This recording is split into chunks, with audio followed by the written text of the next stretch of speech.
The rain had begun in the early hours, a soft pattering against the cracked windows of Mildfern Street.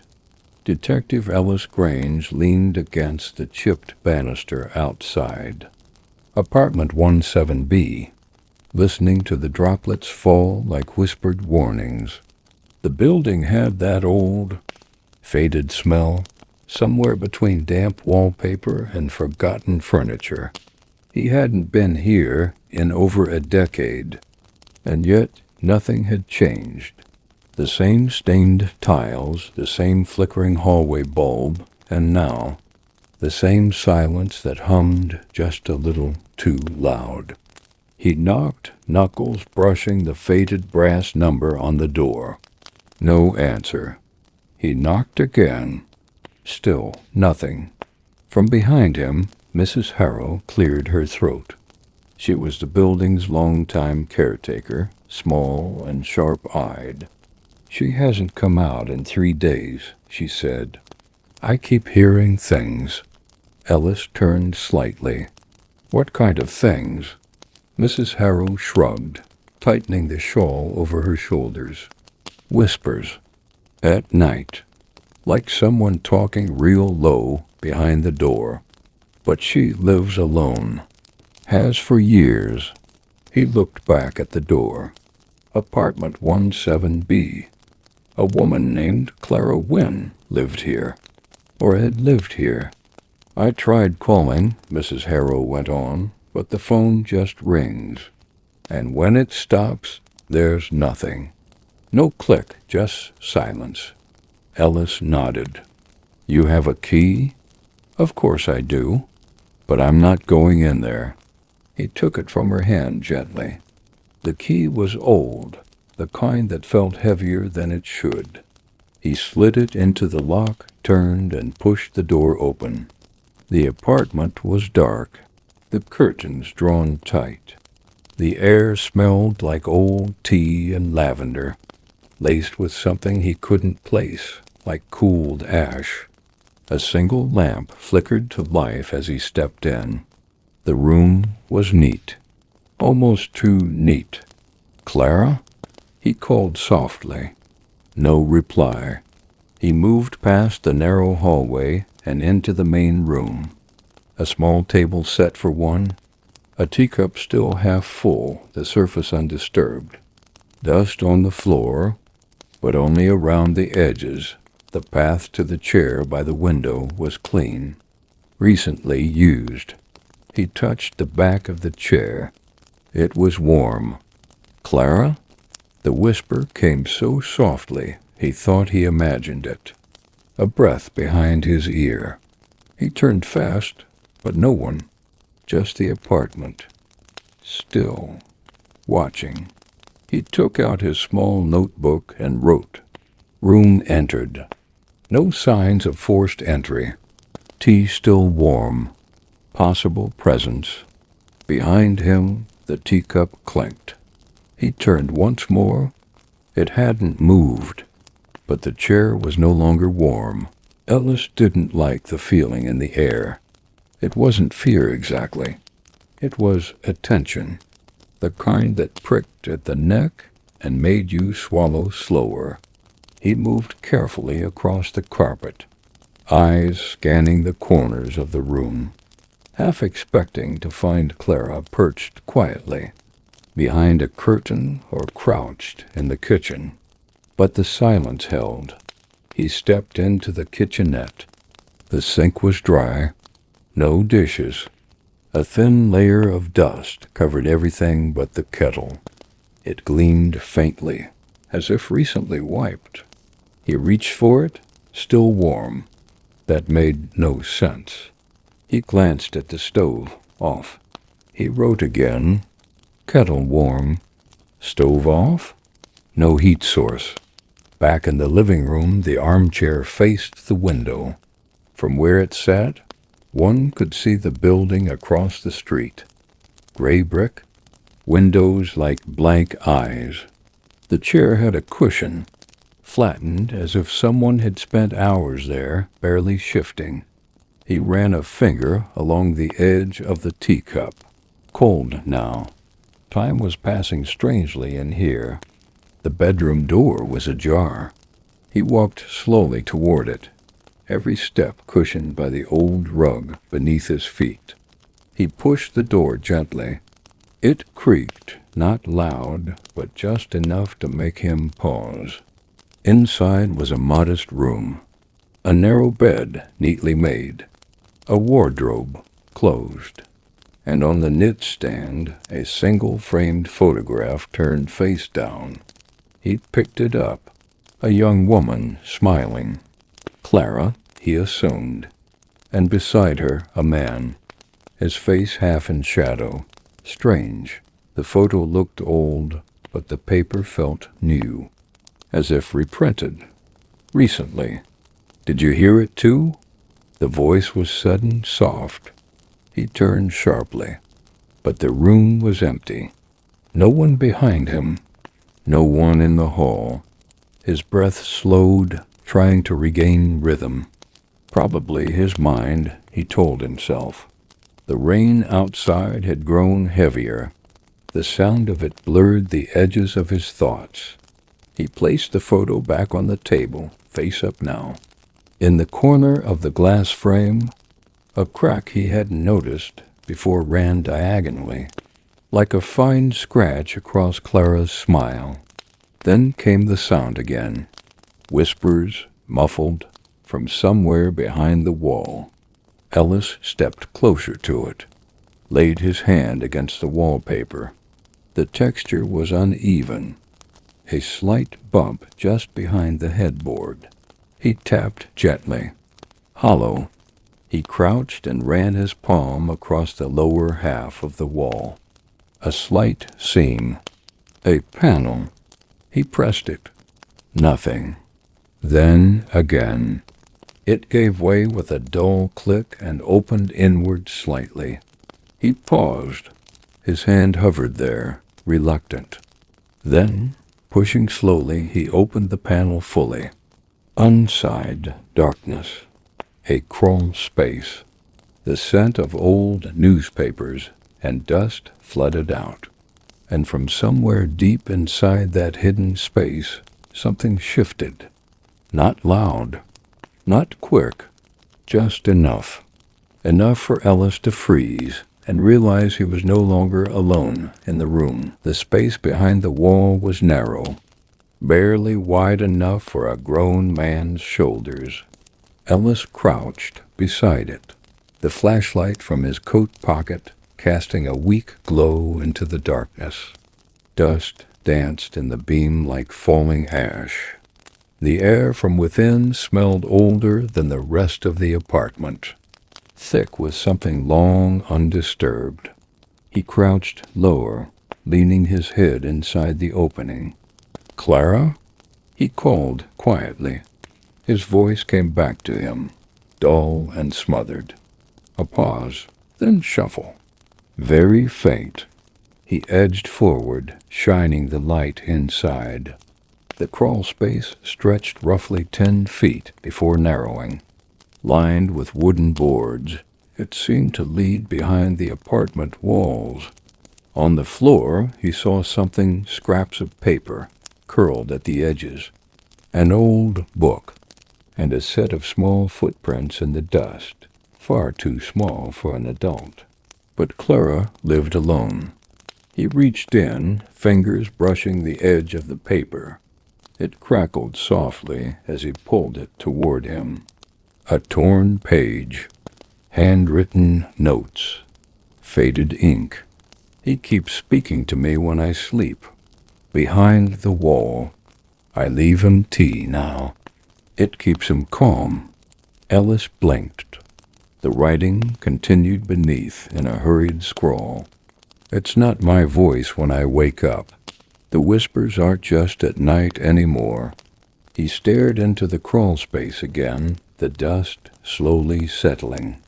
A whisper tickled his ear, except this time he was certain it came from behind him. He spun around. Nothing. The bedroom was still. Only the quiet hum of the rain and the soft creaking of the apartment settling around him. He stood, wrote in his notebook. Secret space behind wall. Strange writings. Evidence of psychological disturbance? He didn't know if he believed that.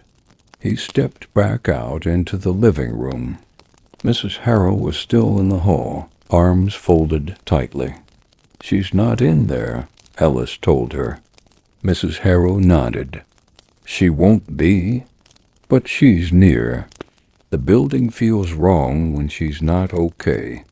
He stared at her. "What do you mean by that?" Mrs. Harrow didn't meet his eyes. "Some people live so long in one place, they leave impressions." Clara was a quiet woman, but something made her quieter.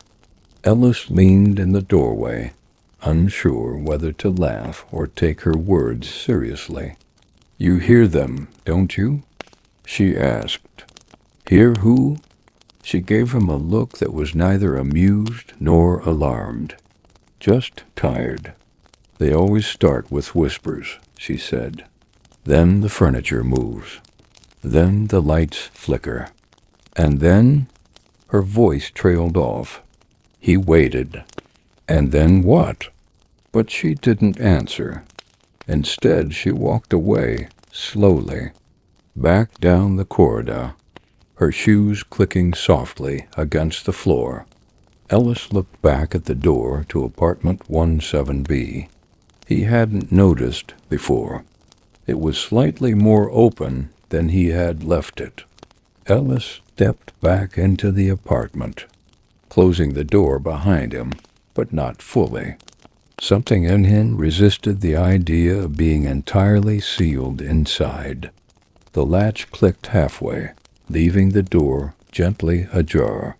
The light in the living room flickered once, a lazy stutter, then held steady. He glanced around. Nothing had moved. Not the chair, not the teacup, not the photograph on the knitstand. Still, he wrote.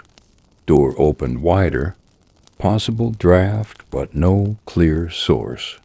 He walked slowly toward the small table. The tea inside the cup was now completely cold, a thin film forming across the surface. He didn't touch it again.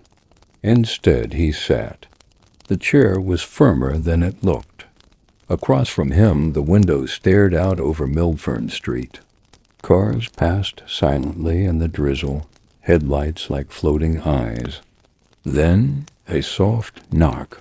He stood quickly, not at the front door, at the inside wall. 3 short taps, close together. He approached, pausing by the crawlspace panel. Still open, still dark. He shone the light inside again. Nothing had changed. No movement. No sound. And then, faintly, from somewhere deeper in the wall, the soft clinking of ceramic, like a teacup on tile. He narrowed his eyes. "Clara, is that you?" No answer. The clink came again. Further now, as though something had moved away. He reached into the crawl space once more, this time pulling out the small, leather-bound book he'd seen earlier. The pages were brittle. Inside, more handwriting. Clara's by the looks of it. Day 14. He doesn't like when I speak aloud. I keep the whispers inside now. I write them down. It's safer. Day 18. He knows I think about leaving. He changes the hallways when I try. Day 22. I left tea out last night. He left a note in return. It wasn't in my handwriting. Ellis closed the book slowly. He had dealt with unstable minds before. People lost in trauma, grief, dementia. But there was something about the entries that unsettled him. Not the content, but the consistency. It didn't read like delusion. It read like routine.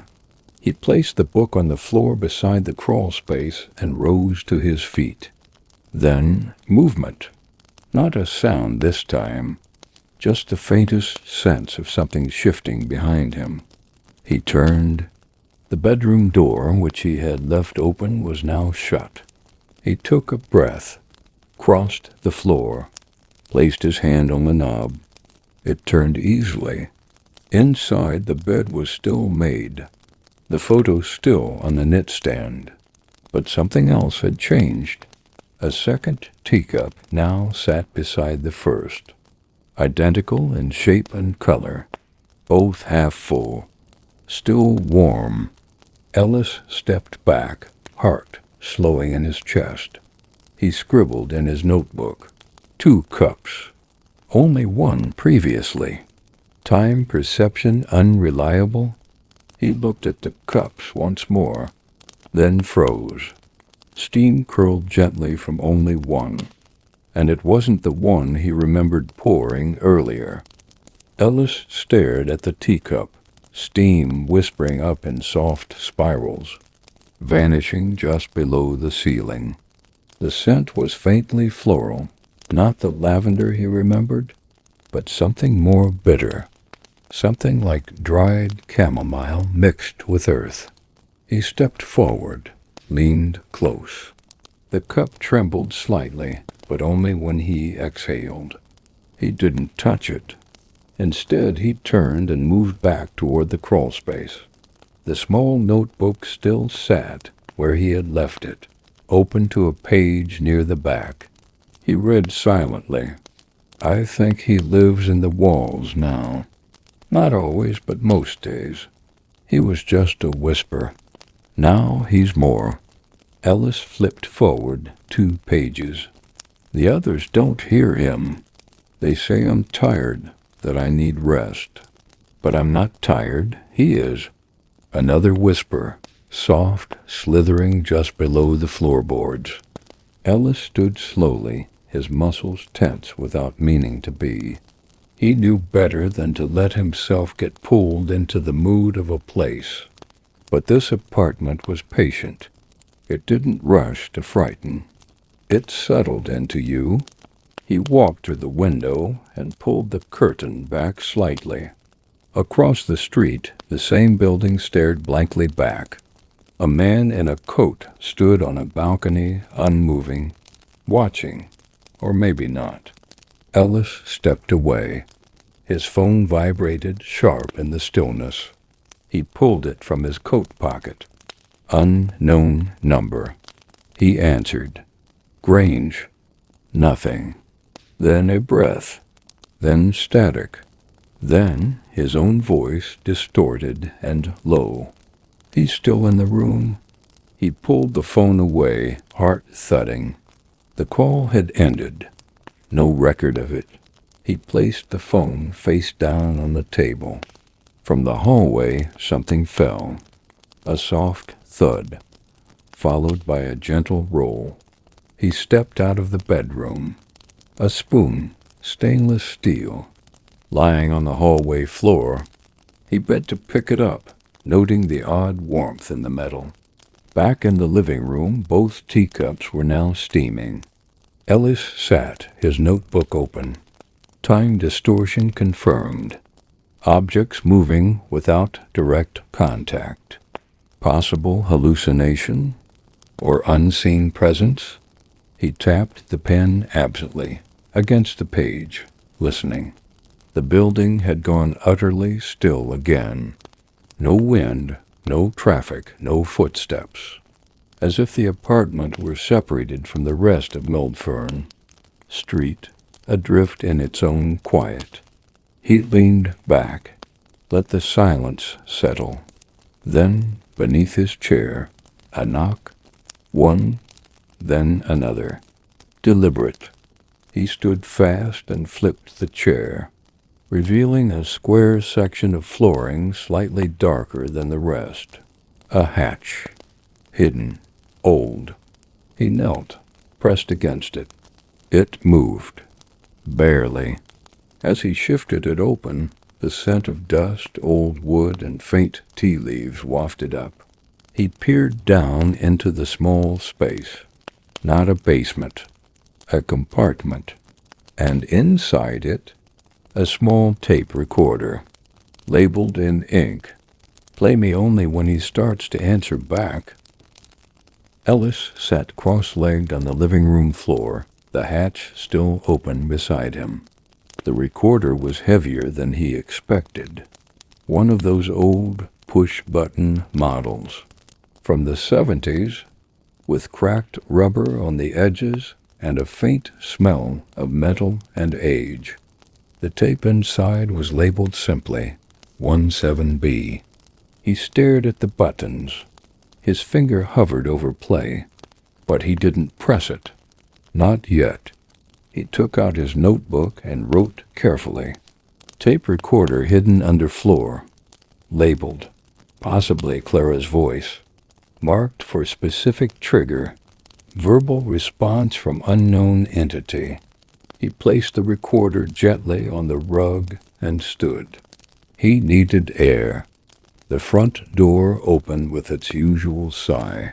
Hinges slightly dry. Mildfern Street outside was wet and gleaming. Early evening had draped the sky in a slate-colored hush. The kind of quiet that doesn't last long in a city, but here it seemed to. He took a breath. Footsteps echoed down the hallway. He turned, expecting Mrs. Harrow. Instead, no one. He waited, then stepped back inside, closing the door softly behind him. In the living room, the chair had moved, just slightly, turned maybe a few inches toward the kitchen, the teacups still steaming. He hadn't even noticed the steam fading. How long had he been outside? He checked his watch. 3 minutes. Maybe 4. He sat again, facing the recorder. And this time he pressed play. A soft click. Then tape hiss. And then Clara's voice, calm, slow. "If you're hearing this, he's noticed you. That means you've heard him." Ellis blinked. He's kind at first, gentle, like a memory that sits too long. But he doesn't like being watched.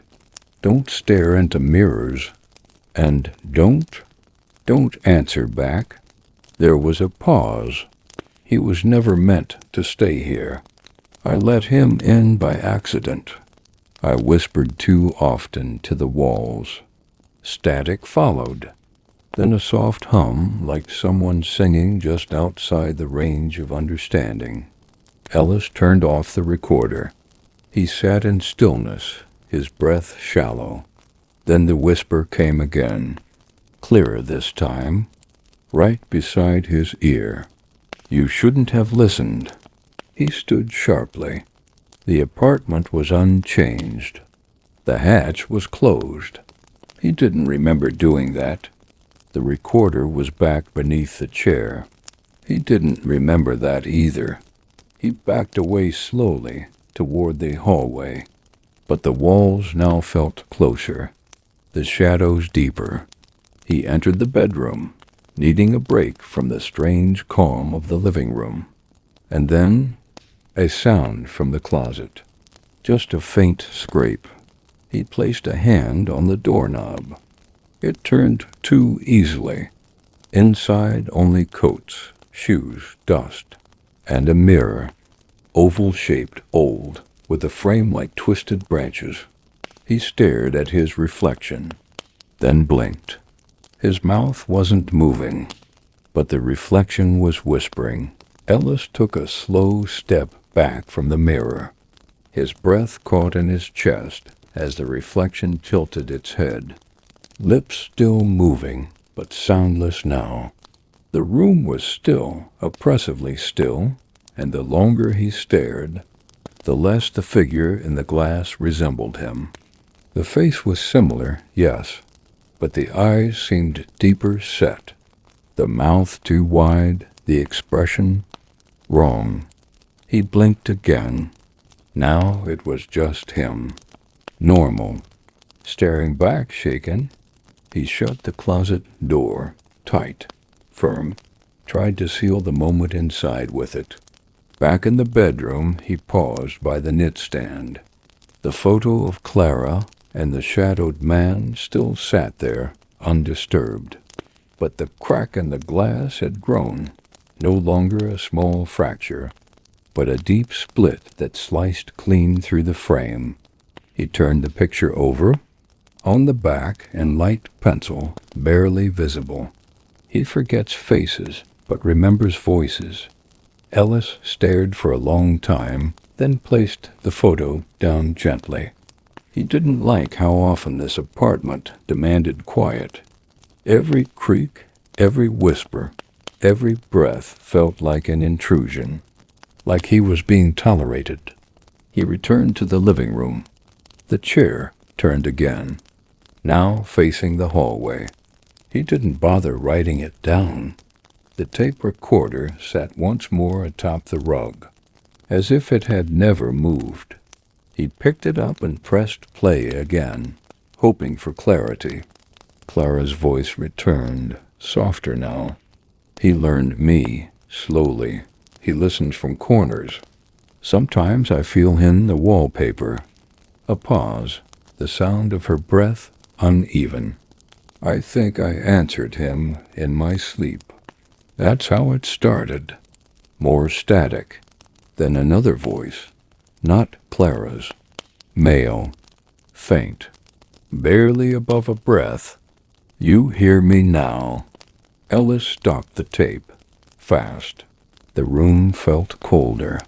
Not in temperature, but in tone. As if the walls had tightened. He moved to the front door again. Tried the handle. It turned but didn't open. He tried again, harder. The door stayed shut. No latch click. No resistance. Just stillness. As if the door was no longer a door. He turned back, slowly, exhaling. Then he heard it. A lullaby. Old, out of tune. From the crawl space. He walked toward it, flashlight in hand. Kneeling again, he shone the light deep into the dark. This time something looked back. Not eyes exactly, but awareness. He whispered before he could stop himself. Who are you? The lullaby stopped. The air thickened. Then a voice inside his head, not in his ears. You made me real. Ellis scrambled back from the crawl space, his hand knocking over the tape recorder as he stumbled to his feet. His breath hitched in his chest, ragged and shallow. The flashlight flickered once, then steadied. The air had shifted, not colder, but denser, like it had been inhaled and not exhaled again. He didn't speak, didn't write, just listened. The apartment returned to silence, but it was a silence filled with presence, like being watched in a room full of sleeping people, all eyes closed. But somehow awake, he steadied himself, then instinctively began speaking aloud. Clara, he said, voice low, if you're still here, I need to understand what this thing is. What you let in? A beat. Then a whisper, faint, from the kitchen. He listens when you ask nicely. Ellis turned sharply. No one. Only the kettle on the stove, now gently steaming again. He hadn't touched it. He approached cautiously. A new note sat beside the burner, scrawled in the same hand as the notebook. Don't listen too long. He'll borrow your thoughts. Ellis folded it, placed it in his pocket. He poured the water out. The sound was grounding, real, and for a moment he felt something close to normal return. But then the hallway light flickered. Twice. 3 times. And then the knock came again. Not from the crawl space. From the front door. He moved to it slowly. Pressing his eye to the peephole, he expected nothing. Instead, a woman stood outside, drenched from the rain, pale, her hand lifted mid-knock, never completing it. She stared directly into the lens, and then she whispered something. Ellis opened the door. No one. The hallway was empty. No wet footprints. No sound of retreating steps. Just a dim corridor. He stepped out, looked left, then right. At the far end of the hall, near the stairwell, something moved. Just a flicker, like fabric slipping through air. Then silence. He turned back toward the apartment and froze. The door had closed. Tightly. He reached for the knob. It turned. But this time, when he stepped inside, the furniture had shifted. The rug twisted sideways. The table pulled slightly from the wall, and on the mirror above the mantel, a message traced in the dust. You opened it? He stared at the words, his breath fogging the glass. From the bedroom, the lullaby began again. Only this time, he could hear Clara's voice singing it. Soft, tired. From beneath the floor, Ellis moved toward the bedroom as if through water. Every step felt thick, padded by something invisible. The lullaby was clearer now, weaving gently through the cracks in the walls, rising from under the floorboards like steam. He pushed the door open slowly. The air inside was warmer, as though someone had just been there. The bed was untouched, the closet door shut, but the sound wasn't coming from the closet. It came from beneath. He crouched by the floor and listened. The song was old, sweet in a haunting sort of way, the kind of melody that never had a name, just a feeling, familiar and forgotten at once. He ran his hand along the floorboards until he found it, another seam, barely visible, just like the first hatch. He pressed gently. The wood gave a quiet creak, and a square of the floor lifted slightly. Inside, a narrow stairwell, dusty, cramped, leading downward into dark. He hesitated, not because of fear exactly, but because the lullaby had stopped. It was waiting. He climbed down slowly. The stairs creaked, each step sending small clouds of dust into the air. The walls closed in. It didn't feel like a basement. There was no insulation, no cement. Just old wood, as though someone had built this room before the building itself. At the bottom, a small chamber. No furniture, no lights, just an old iron bed frame with no mattress, and shelves lining the wall, stacked with cassette tapes, each one labeled in the same handwriting. Tuesday, room empty. Wednesday, he sang. Friday, I answered. Dozens of them. He stepped further in. On the floor, a journal. Inside, Clara's writing continued. He's not one voice. He's many. Sometimes he speaks like me. Sometimes like strangers I've never met. But he always knows what I've been thinking. I stopped sleeping 3 days ago. I think he's trying to wear me down. Ellis flipped ahead. He asked me today if I remembered the train. I don't, but now I think about it every hour. I think he put it there. Another page. If someone finds this, I'm sorry. I didn't mean to feed him. I was only trying to be less alone. Ellis sat on the edge of the frame. Beneath the journal, another tape, unlabeled. Curious, he picked it up, slid it into the recorder he still carried in his coat pocket. Pressed play. At first, static. Then Clara's voice, hoarse. He wants you to keep listening. If you stop, he gets louder. That's the trick. Then silence. And then his own voice. Why are you still down here? Ellis paused the tape, heart thudding. He hadn't spoken those words, but he knew the voice was his. Ellis stared at the recorder in his hand, thumb hovering over the stop button. His own voice had spoken from the tape, and yet he had no memory, no echo in his mind of ever saying those words. His breath came slower now, out of caution more than calm. He knew what tricks isolation could play, but this didn't feel like that. This felt deliberate. He rewound the tape slightly and played it again. He wants you to keep listening. Clara's voice. If you stop, he gets louder. That's the trick. Pause. Then his own voice again, just a breath behind the last word. Why are you still down here? He pressed stop, then turned toward the far wall of the chamber.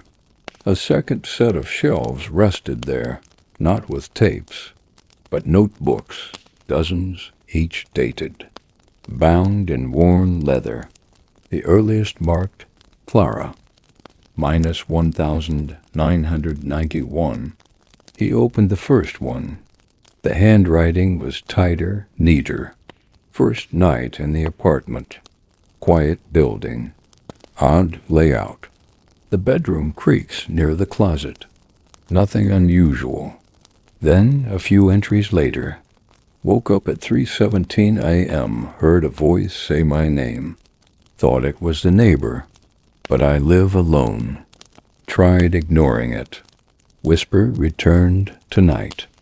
Asked if I was cold. It wasn't my voice. It wasn't a man's either. Ellis skimmed page after page, years of slow descent. Not frantic, not delusional, measured, detailed. It read like someone chronicling. A long experiment in surviving. Something they couldn't prove. He flipped to the final entry. I'm sorry. Just that. Nothing else. He returned the book to the shelf and stood. That's when he noticed the mirror. It hung crooked on the wall near the stairs. Small and square, its frame rusted at the corners. He hadn't seen it when he entered. The glass was dusty, warped. He wiped it with his sleeve. At first only his own face. Then behind him, a figure. Pale, still, eyes wide, mouth moving soundlessly. He turned fast. No one. The room remained empty. But the recorder had started playing again. He hadn't pressed it. Clara's voice returned, softer now, nearly drowned in static. He doesn't need doors. He only needs your attention. Then silence. No static. Just a breath. Soft, measured. Not from the recorder. From the stairwell behind him. Ellis turned, slow as stone. A hand was resting on the edge of the last step, fingers long and still. Not reaching, not grasping, just waiting. Ellis froze, eyes fixed on the hand at the edge of the step. It didn't move, didn't twitch, just rested there, pale against the dark wood. Fingertips gently curled as if they'd always belonged to the house. The nails were clean, the skin smooth, too smooth. There was something not quite human about the stillness. He didn't call out. He didn't breathe. Then the hand slid backward into the shadows. Slow, soundless. Gone.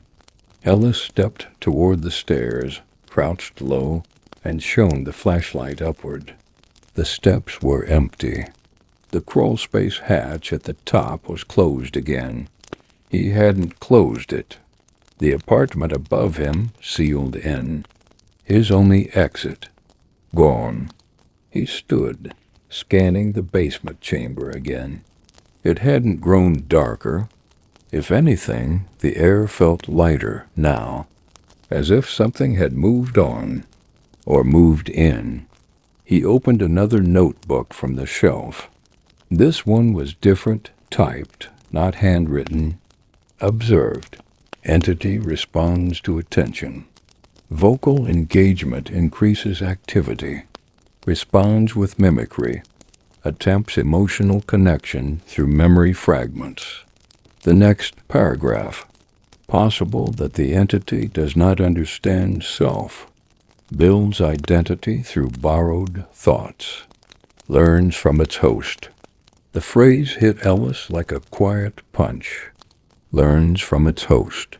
He remembered the tape, his own voice, the mirror. Something was collecting pieces of him, and Clara, and maybe others. He needed to get out. He turned back toward the stairs, determined to force the hatch. But the bottom step had changed. No longer solid wood. It looked like stone. Rough, cracked, and it was wet. He knelt and touched it. Moisture clung to his fingers. Not water, not quite. It smelled faintly of tea. A soft chime echoed through the chamber, like a spoon clinking gently in porcelain. Then the tape recorder clicked again. Clara's voice returned, barely audible. Don't panic. That's what he wants. If you panic, you leave the door open too wide. He turned toward the recorder. The buttons began pressing themselves. Click. Rewind, play, stop, rewind, as if impatient. Then the voice returned. His own. There's no you left in here anymore. Ellis stepped back. No, he said aloud, firm. I'm still here. Silence followed. Then laughter, faint, like children echoing down an old hallway. And with it, a third voice on the recorder. Deeper. Not Clara, not his. It whispered, We're almost the same now. Ellis dropped the recorder. It hit the wooden floor with a muted thud, then rolled onto its side, the play button still pressed. But the voices had stopped, the laughter gone. Only the low hum of the basement chamber remained, steady and pulsing, like a heartbeat too far beneath the floor to hear during the day. He rubbed his face, trying to steady his breath. Focus. This wasn't a haunting. This was something else. Something intelligent, interactive, patient. He moved to the base of the stairs and placed his hands against the hatch above. It didn't budge. No lock, no bolt. But sealed. He pressed harder. Still nothing. He stepped back, searching the room for tools. Anything he could use for leverage. His eyes settled on the bed frame. Old, rusted. One of the support rails had broken clean off at the hinge. He took it in both hands, tested its weight, then jammed it under the hatch seam and pushed with everything he had. The wood groaned, a sound more alive than structural. Then a crack. The hatch gave half an inch, enough. He climbed 2 steps and forced his shoulder into it. Another shove. Another crack. The hatch swung open. He pulled himself up into the bedroom. The lights were off. Everything was dark. No flickering this time. No movement. Just stillness. Too still. He stood and flicked on the flashlight again. The beam swung over the bed, the closet, the walls. Every mirror in the room, 3 total, had been turned to face the walls. He hadn't done that. On the knitstand, a note. Fresh paper. Typed. You came back. Most don't. He turned it over. Nothing on the back. He stepped into the hallway. The air smelled different, older, like he'd been gone longer than he realized. The living room was exactly as he left it, or so he thought, until he noticed the photos on the wall. There had been none before. Now there were 6, all framed in identical dusty black wood. The first showed a woman seated in the same armchair by the window. The second, an older man, mid-turn, caught off guard. The third, Clara, smiling, looking toward someone behind the camera. The fourth, a child in the hallway. The fifth, no person at all, just the open crawl space. And the sixth, Ellis leaned closer. It was him, from behind, taken as he stood over the basement hatch. He hadn't seen a camera, hadn't heard a shutter. He touched the frame, cold, heavy. The moment he did, the tape recorder in his coat pocket pressed play. His voice returned. "You've already stayed too long." Then Clara's voice, barely there. "You're making a copy of yourself every minute you listen." Ellis stepped back from the photograph, the image of his own body still staring away from the camera, forever paused in that downward glance at the open hatch. A chill slid along his spine. He turned quickly and scanned the room again. The windows were fogged over from the inside. The curtains had shifted slightly. The rug had folded at one corner. Everything felt the same, but none of it was. The tape recorder hissed softly in his pocket. He didn't reach for it. He didn't want to hear what it would say next. Instead, he moved to the small table by the kitchen. The teacups were still warm. Steam drifted lazily upward, curling in the air. But something had changed. A third cup now sat between the original 2. His was not one of them. He checked the table's surface. There, beside the cup, a note written in thick pencil. "He only needs a seat." Ellis backed away from the table, slow and deliberate. He didn't blink, didn't breathe too loudly. The air near the table felt heavier, like a storm gathering under the surface. He moved toward the hallway, returning to the bedroom, where the mirror still faced the wall. He turned it over carefully, angling it down so it reflected only the wooden floor. His reflection stared back, clear and unbroken. Then, after 3 seconds, blinked. But he hadn't. He lifted his hand slowly. The reflection did not follow. Instead, it leaned forward, spoke without sound. Ellis turned the mirror back to the wall and pressed it hard against the plaster. He needed a plan, something real. He pulled out his phone. No signal. The screen flickered slightly, as if it, too, were unsure of its place in the room. He turned on the recorder app and hit record, speaking aloud. Apartment 17B. Multiple anomalous events.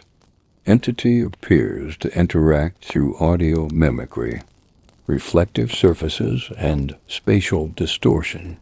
Time irregularities present. Subject is experiencing layered perception failures. He paused, then added, "Subject is me."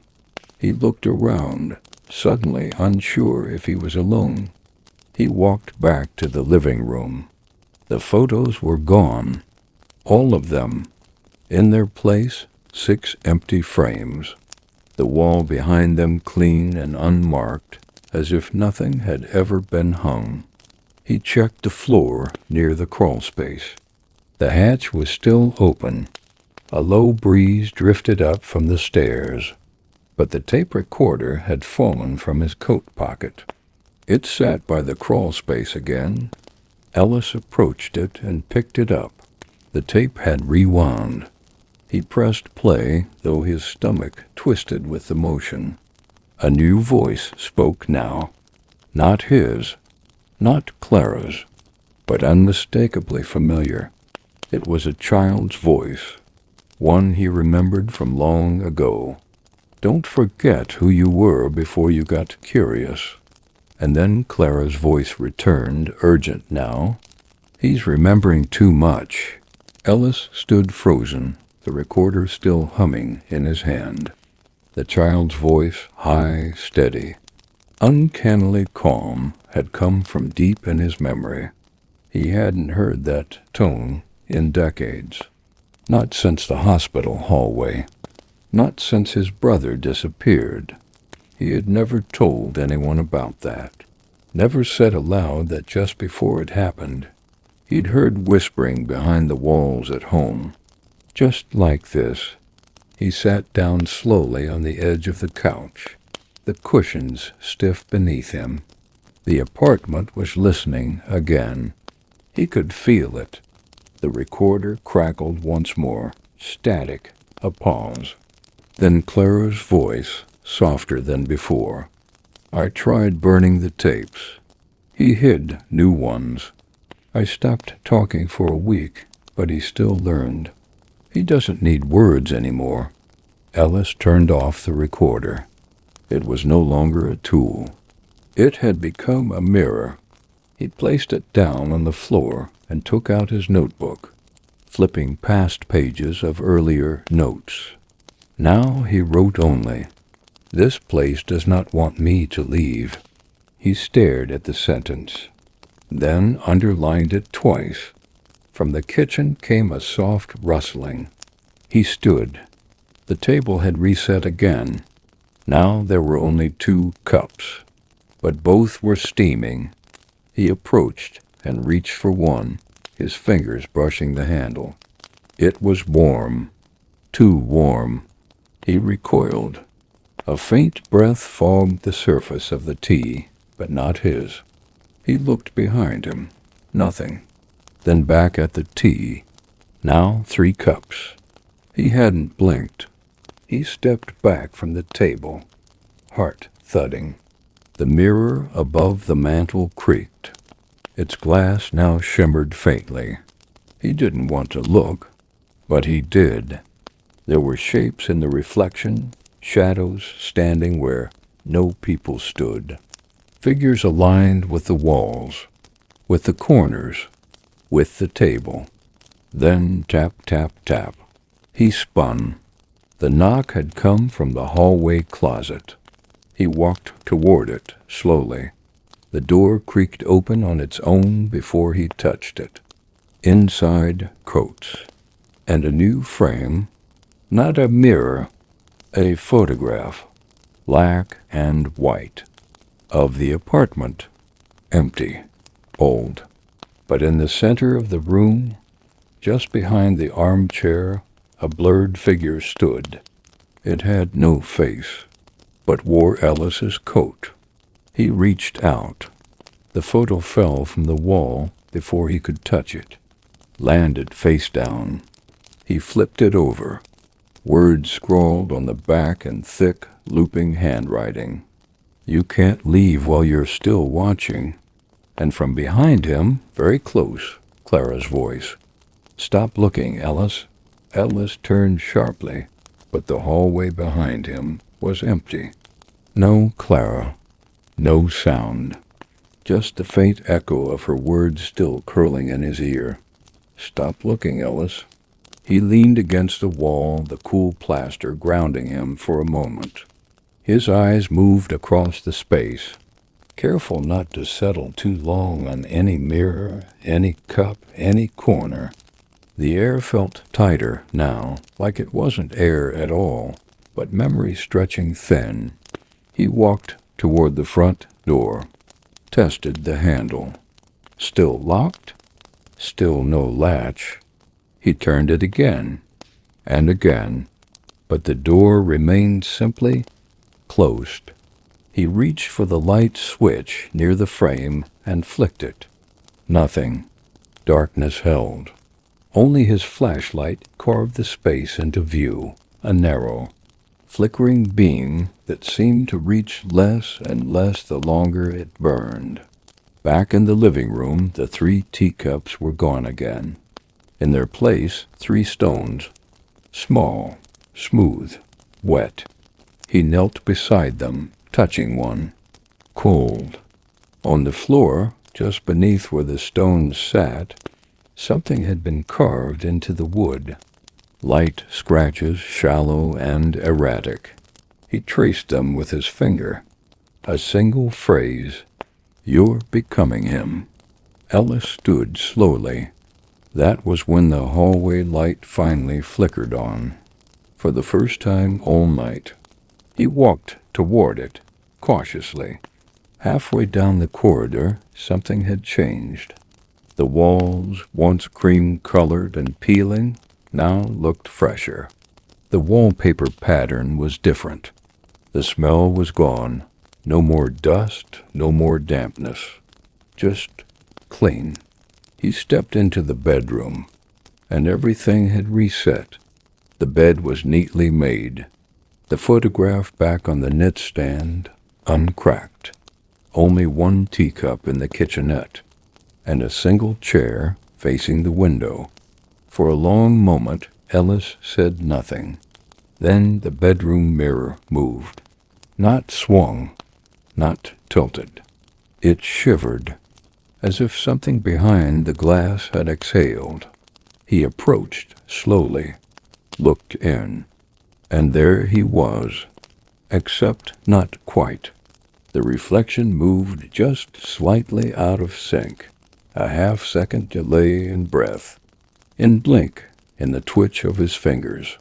Then the reflection smiled and whispered, "You're almost ready." Ellis staggered back. The reflection didn't. It held its place at the mirror, staring calmly. The smile still pressed thin and wide across its face. He grabbed the notebook from his coat, turned to a blank page, and wrote with a shaky hand, "Do not speak to your reflection. Do not follow the sounds. Do not drink the tea." And then one more note. Start finding a way to forget. Ellis backed away from the mirror, notebook clutched to his chest like a shield. The reflection continued to grin, head tilted ever so slightly, as if amused by his panic. The mouth moved again, forming words, soundless, slow. He turned away before he could finish reading the lips. The hallway was still lit. The apartment had returned to a quiet normalcy, but it was the kind of normal that made his skin crawl, the kind that followed a storm, the calm of a room that knew you too well. He moved to the front door once more, hand on the knob, pulse in his throat. It opened, just like that. No resistance, no whisper, no shifting of the walls, just an ordinary hallway beyond. Ellis stood there, uncertain. A trick? An escape? Then from deep within the apartment, the faintest sound. Not a whisper, a copy of a whisper, his own voice, repeating, "Don't drink the tea. Don't drink the tea. Don't drink the tea." He stepped back into the apartment, closed the door again. He couldn't leave. Not like this. Not with parts of him already staying behind. He needed to understand what the apartment wanted, what it had been collecting. The crawl space hatch had vanished again. No opening now. Just a smooth wall where the panel used to be. He returned to the kitchen. The 3 stones were gone. Now a book rested on the table, bound in cloth unmarked. He opened it. Blank pages, except one. A single sentence at the center. The ones who listen become echoes. Ellis ran a hand down his face, the fatigue catching up with him. The hours here felt longer than normal time, each minute a wait. He turned back toward the hallway and stopped. The door to the closet was open again. Inside, the mirror, not turned, not tilted, but cracked. Through the crack, his reflection stared, its face still. This time there was no delay. It moved as he did, perfectly, until it didn't. Ellis leaned forward, eyes narrowing. The reflection stood still. Then, without warning, it lifted its hand and placed a finger against its lips. Ellis stepped back, breathing shallow. He slammed the closet door shut, turned the lock, and still, from within, a gentle knocking. 3 times. Soft, measured, patient. He sat down on the bed, notebook in his lap, flipped to a clean page. Wrote, "Apartment is becoming responsive. Knows thoughts. Tests reactions. Wants me to engage." Then below that, "I think Clara did." He paused, then added, "I think she still is." The knocking inside the closet faded, not with distance, but with acceptance, as though whatever stood behind the door understood that Ellis wasn't ready yet. He sat still on the bed for a long time. The apartment didn't demand anything. It waited. He looked down at his notebook. The words he'd written now felt foreign, like someone else's case file. The handwriting had shifted slightly, the loops tighter, the lines slanting downward. He flipped back a few pages. Some of the ink had faded. One entire page, blank, though he remembered filling it. He turned to the tape recorder again, still resting silently on the floor. He pressed record this time. His voice was dry. "This is Ellis Grange. Apartment 17B, Mildfern Street. Subject's temporal and spatial structure appears flexible. Interaction with entity may result in memory loss or replacement. Recommend psychological monitoring. Limit exposure to reflective surfaces and mimicry artifacts." He paused, then added softly, "I'm not sure how much longer I've been here." The recorder clicked off. He stood and returned to the living room. The armchair faced the window again. Outside, the street lights burned low, casting long shadows across the buildings. No cars, no movement. And in the reflection on the glass, someone sat in the chair. Ellis turned. The chair was empty. He looked back at the window.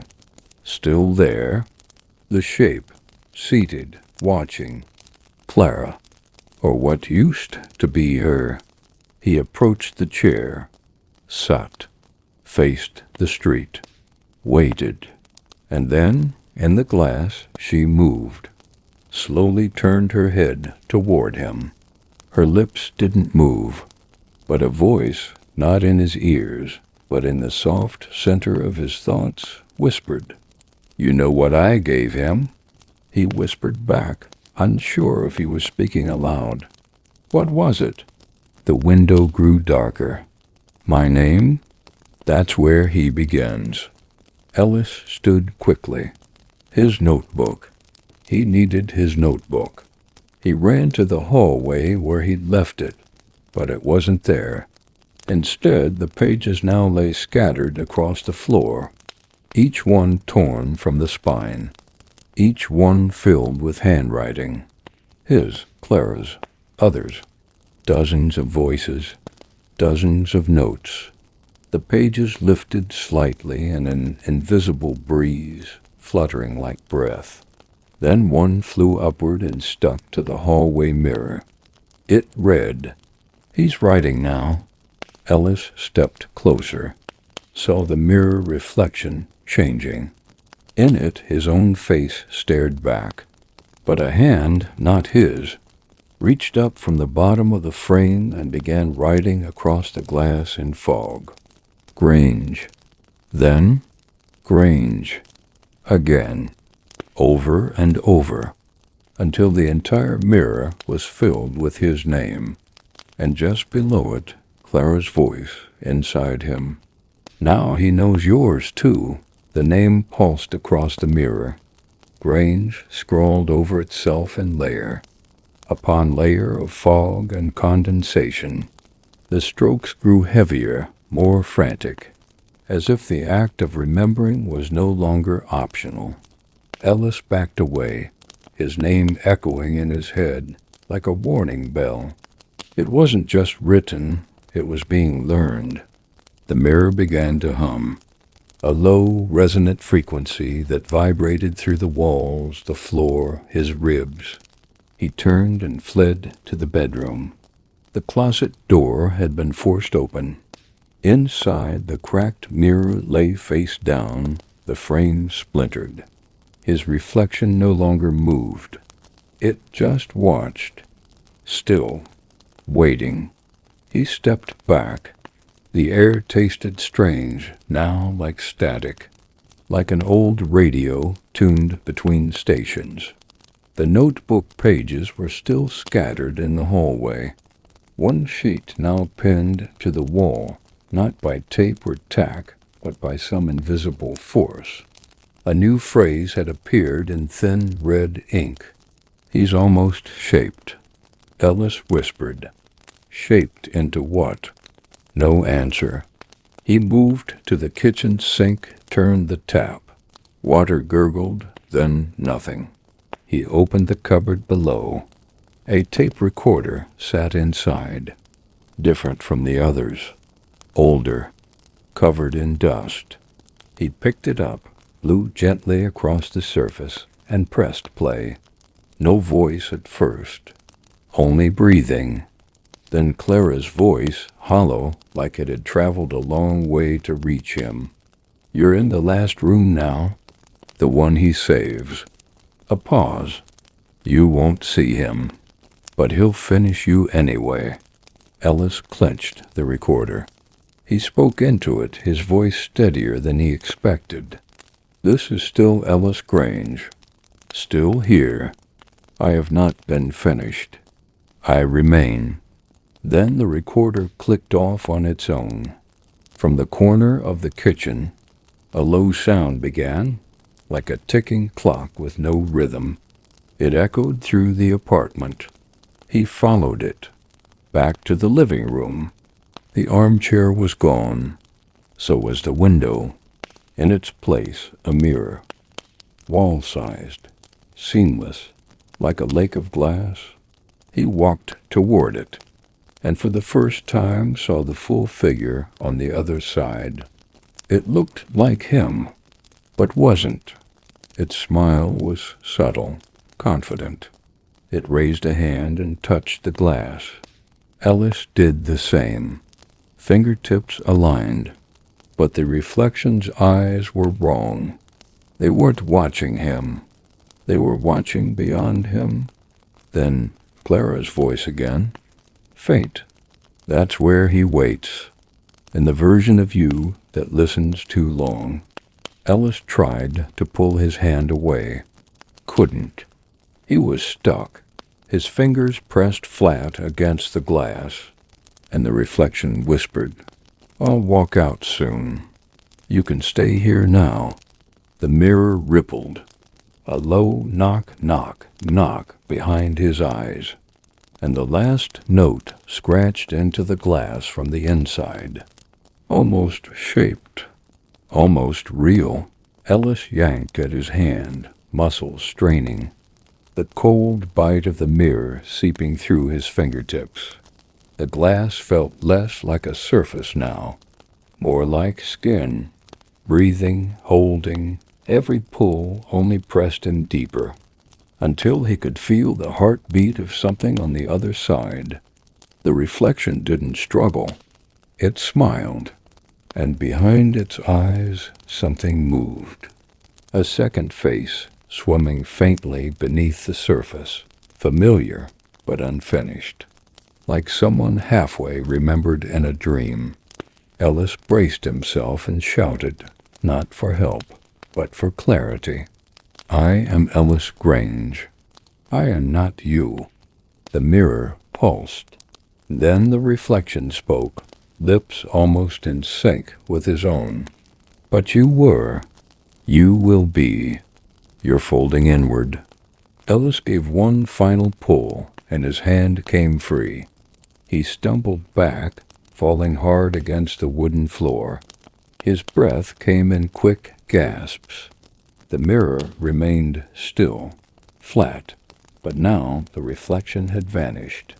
The wall was empty. No chair, no glass, no reflection. He stood slowly, scanning the room. Something had changed again. The photographs had returned, but now there were 7. The 7th frame showed a man sitting, cross-legged on the floor, staring at nothing, recorder in hand. It was Ellis, same coat, same notebook, same exhaustion behind the eyes. But in the photo, the walls were made of mirrors, all of them. He turned to the hallway. The lights flickered again, then held. The crawlspace hatch was back, open wide like a mouth. Ellis stepped toward it, unsure if he was descending or returning. Each step echoed louder than it should have, like the basement below had grown cavernous. He reached the bottom. This time the room was gone. No bed frame, no shelves, only a long corridor of doors, all closed, stretching into shadow. Each door marked with a name: Clara, Jonathan, Renee, Grange. His name. He moved toward it, trembling. The doorknob was cold, too smooth. He hesitated. Behind him, something exhaled, long and slow. He turned, saw no one, but the door creaked open anyway. Inside, a single chair, a tape player, and a wall of mirrors, all reflecting back his face, but each one slightly different.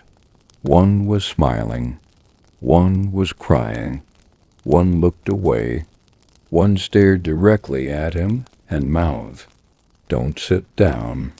Ellis stepped into the room. The door closed behind him. The recorder clicked on by itself.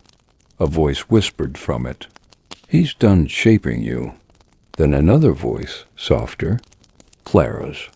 "Now listen for your own footsteps, even when you're standing still." Ellis looked down.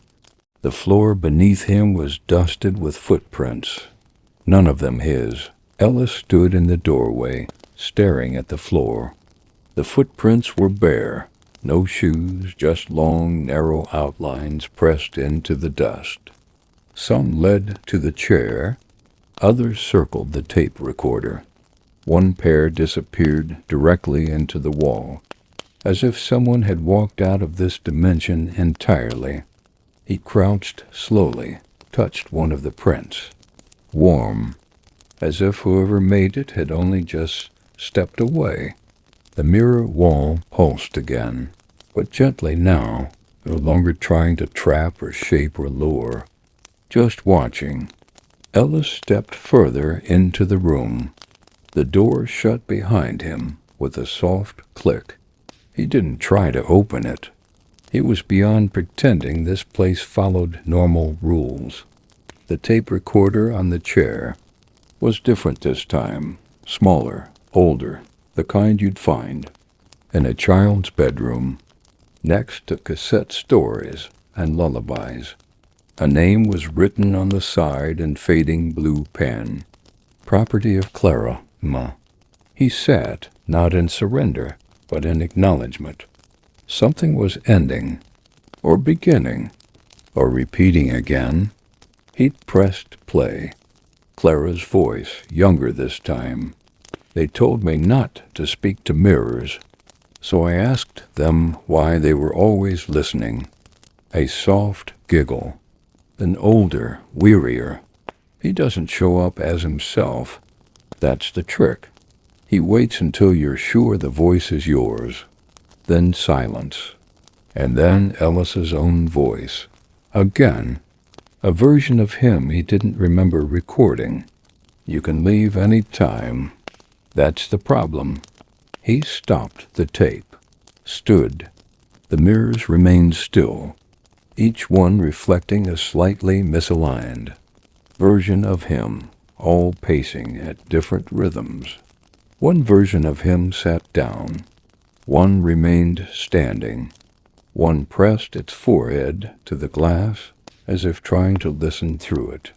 Then a new message appeared, etched slowly into the glass in reverse.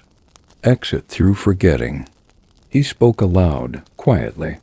I want to forget. Nothing happened. He looked again at the mirrors. Every reflection now looked directly at him. No more delays. No more mimicry. They were watching. All of them. Then, from behind him, a page fluttered gently to the ground. It had come from nowhere. He picked it up. It was from Clara's notebook. Only one sentence, scrawled in haste. He can't keep what you leave behind. Ellis turned slowly in a circle. The chair. The tape recorder. The mirrors. His own name, echoing now from the walls in a slow chant, too soft to hear clearly. He dropped his notebook, dropped the recorder, took off his coat. Every item, one by one, until he stood in only himself. Bare, silent, he whispered again, I want to forget. The mirrors darkened, all at once, then shattered inward. And behind the shards, nothing. Just a crawl space. Just home. Just silence. The mirrors were gone. Where once there had been a wall of cells watching, waiting, mimicking, there now stood the familiar wooden walls of apartment 17B's crawl space. Dull, silent, dusty. Ellis stepped forward. No sound beneath his feet. No echo. No voice in his head whispering commentary. For the first time in what felt like days, the apartment felt neutral, as if whatever had been watching had turned its attention elsewhere. The tape recorder remained on the chair, humming softly, unspooled tape dragging across the cushion, like a thread unraveling a memory. He didn't pick it up. He stepped through the broken wall, found himself in the kitchen. It looked normal again, completely, terrifyingly normal. The kettle sat cold on the stove. The teacups were gone. The table clean. He walked to the living room. Light now filtered in through the curtains. Soft morning gray. The kind of light that makes you question the night before. A breeze shifted the drapes. Somewhere down the hall, a bird chirped. Ellis stood in the center of the room. Everything was back. The photographs, the couch, the hallway mirror, all in place. Except now, he was unsure if they had ever left. Or if he had. Had he imagined it all? He reached into his coat for the notebook. But the coat was gone. He was wearing something else now, something unfamiliar. A sweater he didn't own. Pants that didn't quite fit right. He searched the pockets. Nothing. No tape. No notes. No record of anything. He checked the closet. His suitcase was there. Packed. Zip open. Inside, only clothes. Neatly folded. No books, no evidence. Like he'd never written a word. He sat on the edge of the bed, looked to the window. It was morning outside. Early, quiet. Normal. Then, from the hallway mirror, a soft reflection. A small shape. Not him. A child. Standing behind him. He turned quickly. Nothing there. Just the open hallway. He walked to the mirror. No child now. Just himself. Still, he whispered, "Clara?" Silence. Then a soft sound like paper against tile. He returned to the kitchen. There, on the counter, a note he hadn't seen before. Written in black ink. Neat, even letters. "You forget slowly, but he forgets faster. That's your advantage." He flipped the note. On the back, a faint line in pencil. "He only holds on to what you fear." Ellis let the note fall. Sat at the kitchen table. The sunlight warmed the table's edge. The hum of the fridge returned. A car passed outside. And somewhere in the hallway, a single creak of floorboards. Like someone walking away. The creak echoed softly, a solitary footstep receding into the quiet hallway. Ellis didn't move. He stared at the sunlight crawling across the floor, inching closer to the edge of his shoe. It looked too ordinary, too gentle, as though the apartment was trying to cover up what it had done. He stood and moved cautiously to the hallway. The closet door was open again. Inside, the cracked mirror had been replaced. No fractures, no scratches. A perfect pane of glass, and in it, just his reflection. Still, he didn't trust it. He spoke aloud, voice hoarse. "Say something." The mirror said nothing. Ellis took a step forward. His reflection mirrored him perfectly. Breath, blink, head tilt, all matched. Still, he stared deeper, trying to detect any unnatural delay. A twitch, a smile, anything. Nothing. He reached out, fingertips brushing the cool surface. It felt like a mirror, but he didn't believe it. Not anymore. Then, in the corner of the glass, a flicker, a shift. He looked. His reflection's eye twitched. Only one. Then again. A small pulse, like a glitch in a video file. He stepped back quickly, heart pounding. The reflection stilled. But he'd seen it. He had. Ellis turned away, walked quickly to the bedroom, sat on the edge of the bed, gripping the bed frame tightly. "I'm not him," he muttered under his breath. "I'm not him." The apartment creaked, not threateningly, just a shift of weight, like an old house settling deeper into its foundation. Then the hallway light turned off. Just once, a blink. He stood, checked the window. Still daylight. Still normal. The drawer beside the bed stood slightly open now. He hadn't touched it. Inside, a cassette tape. Handwritten label. Ellis, final cut. He picked it up slowly. No recorder in sight. Just the tape. Just the words. He turned it over in his palm. It felt real. Heavy. Not a memory. Not an echo. But a decision. He walked to the closet.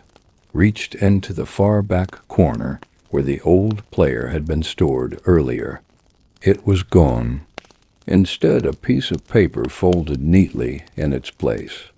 He opened it. Clara's handwriting. But Clara's handwriting. You'll be tempted to listen. That's how he re-enters.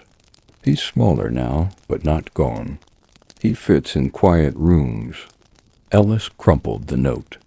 Returned to the living room. He placed the tape on the table. Left it there. Walked to the window. Opened it.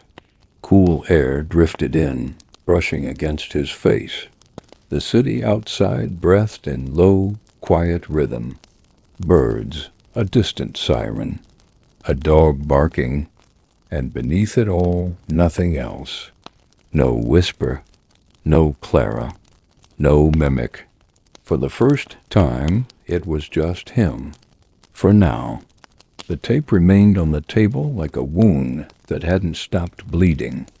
Its presence pulled at the edges of Ellis's attention, beckoning quietly.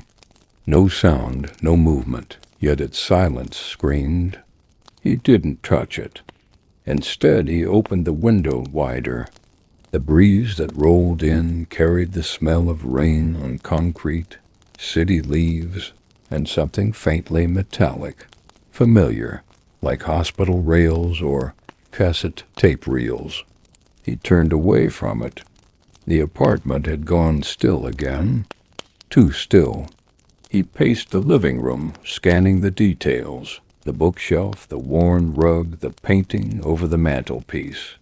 He'd never paid attention to the painting before. Now it was different. Muted colors, a forest path, a figure in the distance. He stepped closer. The figure had its back turned, coat fluttering in a breeze that didn't belong to the scene. Its outline looked suspiciously familiar. It was positioned just off-center, where the eye would almost miss it. Ellis squinted. The figure was wearing his coat. He reached for the edge of the frame and gently turned it over. On the back, a small piece of masking tape. This wasn't here when you arrived. His stomach turned. He checked the bookshelf next. Nothing had moved, except one book, pushed slightly forward. A thin navy journal with no title. He pulled it free. Inside, blank pages, except one. The handwriting again unmistakably Clara's. He's trying to earn your trust back. That's why everything feels calmer. It's when he's calm that he learns the fastest. Ellis snapped the journal shut and dropped it. He returned to the table. The tape still lay there. Now the label had changed. Same handwriting, but the words were new. Ellis, welcome home. He stepped back from it, knocked it off the table. It fell, hit the floor flat, and yet he swore he heard the click of a play button being pressed. No machine, no speakers. Still, the hiss of static began, from somewhere in the room, from nowhere, and within it, Clara's voice. This is the test. He can't become you until you listen to yourself. Ellis backed into the hallway, hands shaking. From the bedroom, a soft lullaby began playing. The same melody he hadn't heard since childhood. A music box tune. 3 slow notes. Again and again. He stepped into the room. No box in sight, just the sound. And then the hallway mirror, flawless, polished, fogged over in 3 sharp pulses. 1, 2, 3. Then a handprint, pressed from the inside. Ellis stared. Then, slowly, a new word appeared beneath the hand. Stay. Ellis stood before the fogged mirror, the word stay etched in condensation just beneath the ghostly handprint. The reflection of the hallway behind him seemed oddly stretched, like a corridor caught in a yawn, bending quietly inward. He didn't respond, didn't breathe. The music box lullaby continued from the bedroom, soft, sweet, invasive. He took a step back. The handprint faded, but the word remained. Just one word, just one invitation. He reached out to wipe the message away, but his fingers froze an inch from the glass. What if it was waiting for that? What if touch was the trigger? He pulled his hand back. The fog began to clear on its own, slowly revealing only his reflection, tired, pale, lips parted in hesitation. Then a sound. Behind him. One step. Just one. Floorboard. Heel. He turned quickly. Nothing. The hallway was empty, but a faint shadow crossed the bedroom doorframe. Quick, like someone pulling their coat through before being seen. He moved forward, cautiously. The music box had stopped. Dead silence now. He entered the room. It was darker than before, unnaturally so, as if the corners of the room were folding inward. He reached for the lamp on the knitstand, flicked it on. The bulb buzzed once, then dimmed into a low orange hue, almost candlelight. On the bed lay the tape he'd refused to touch, still labeled Welcome Home, now resting on the pillow. He hadn't brought it in here. His breath caught. On the wall above the bed, written in large, childish handwriting, finger-drawn into the dust. "You were the first," Ellis whispered. "The first what?" And from beneath the bed, not a voice, not a whisper, but something like breathing. He crouched slowly, leaned to look. Nothing visible, only darkness, and a soft humming. A tune.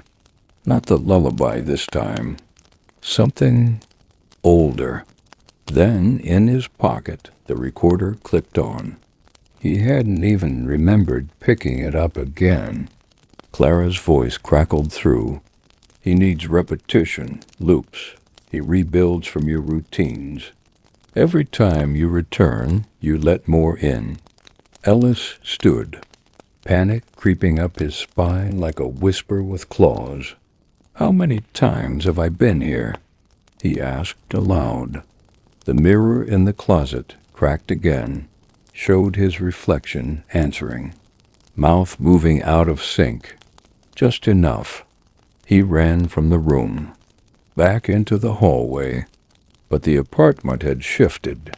Walls too long, ceiling too low, and the window at the end of the corridor was gone, replaced by another mirror.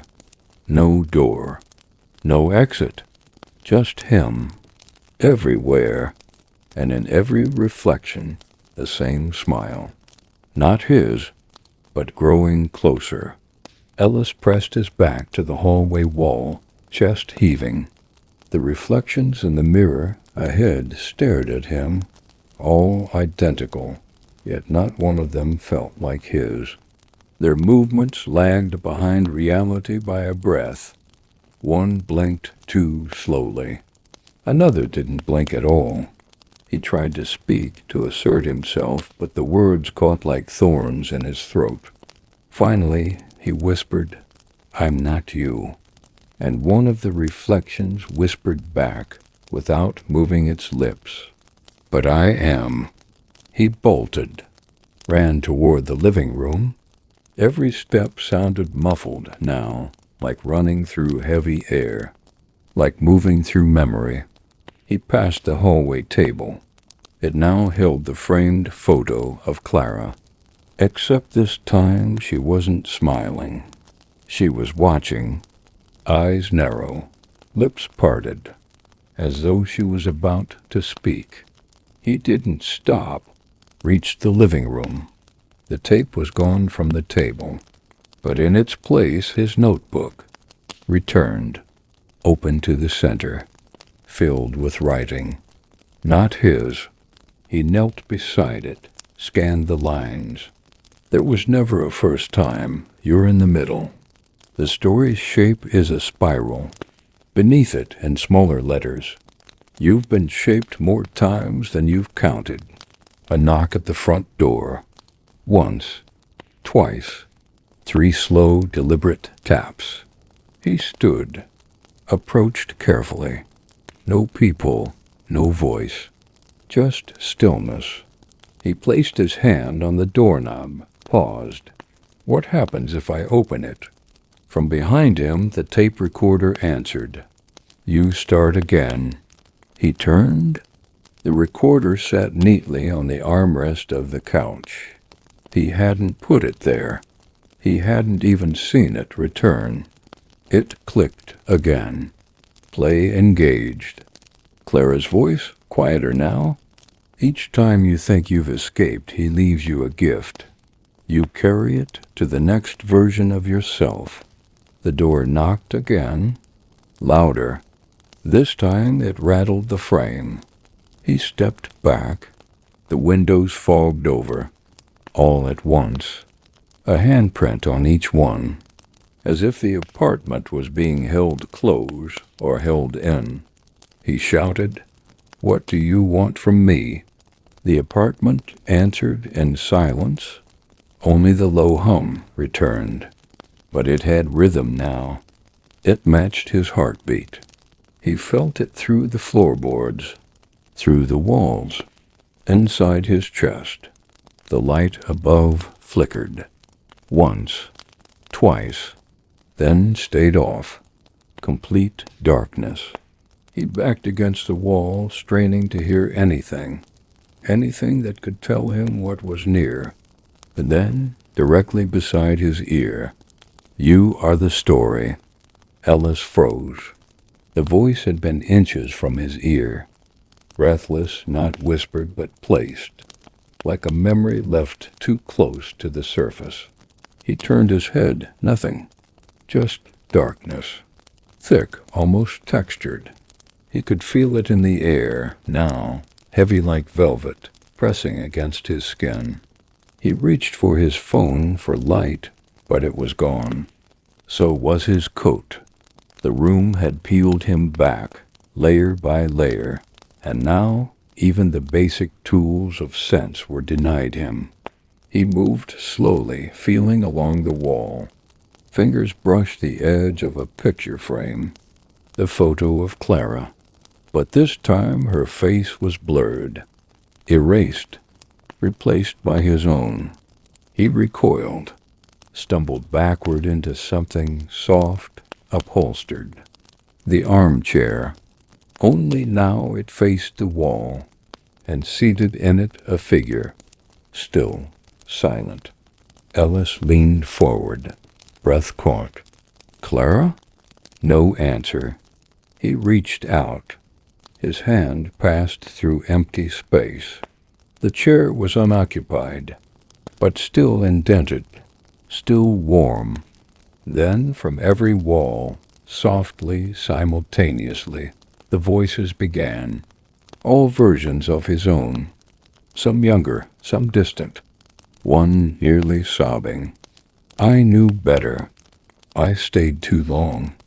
I asked for the truth. He gave it to me. Now I hold the door. The mirror above the mantel shimmered back into focus. It reflected the entire room, but in the reflection the chair was filled. Not with him, not Clara. Something else, something shifting. No face, no shape, just presence. Ellis backed away. The floor creaked beneath him, once, then again. But he wasn't moving. The creaks were coming toward him, one slow step at a time. He spun. The hallway stretched longer now, the lights above flickering in a rhythm that matched his breath. At the far end of the hall, the crawl-space door had returned. Open, dark, waiting. Ellis turned back to the living room. The chair was gone. So was the mirror. And the recorder. Only the notebook remained. Still open. A new line now, freshly written, the ink still drying. He doesn't need your fear. He needs your pattern. And just beneath that, in Clara's writing, stop doing what he expects. Ellis gripped the edges of the notebook, hands trembling. He looked to the hallway. The crawl space pulsed gently in the dark, not menacing, but inviting, routine, expected. He turned away, faced the kitchen, opened the drawer beneath the sink. Inside, dust, nothing else, except a matchbox. One single match left. He struck it. The flame bloomed to life. Small, warm, real. And for the first time in hours, the darkness backed away. The match hissed softly, a single defiant glow in a world of shadow. The light quivered at the tip, stretching tall, casting Ellis's outline in trembling amber across the kitchen wall. For a moment, just a moment, he felt human again. The warmth didn't last. From the hallway, the darkness pressed closer, thick and patient, like a creature observing its prey from inches away. The match's light wasn't just revealing the kitchen, it was pushing back something. Ellis moved slowly toward the counter. There was nothing special here, just cracked tile, dusty appliances, the old kettle. Then he noticed it, above the stove, a cabinet he hadn't opened before. He reached for it. The flame dipped low, as if protesting. He opened the cabinet. Inside, a mirror, not hanging, built into the back of the wood like it had been waiting to be discovered. This one was round, small, clouded with time. His reflection in it was faint, but there. And this time, it looked tired, exactly as tired as he felt. No delay, no trick, just him. Ellis Grange, he whispered, and the reflection whispered back in perfect unison. Still here. The match reached the end of its stem. He blew it out. Darkness returned, but it didn't swallow him. Not this time. A soft orange glow now flickered behind him. He turned. The hallway was lit, dimly. Flickering sconces lined the corridor like gas lamps in a tunnel, each one blinking in soft intervals, one after the other, leading him forward. Ellis hesitated. It felt wrong, too easy, too guided. Then the mirror behind him, the round one, fogged slightly, and written in reverse on its surface, "He wants you to follow light." He stepped away from the hallway, turned toward the coat closet, opened it. Inside, emptiness, except now on the floor his old recorder, the one from the start, covered in dust, tape already inside. He pressed play, his own voice shaky. "You already escaped once. That's why he's trying harder." Then Clara. "He wants a full version of you, not just fear. He needs your choices."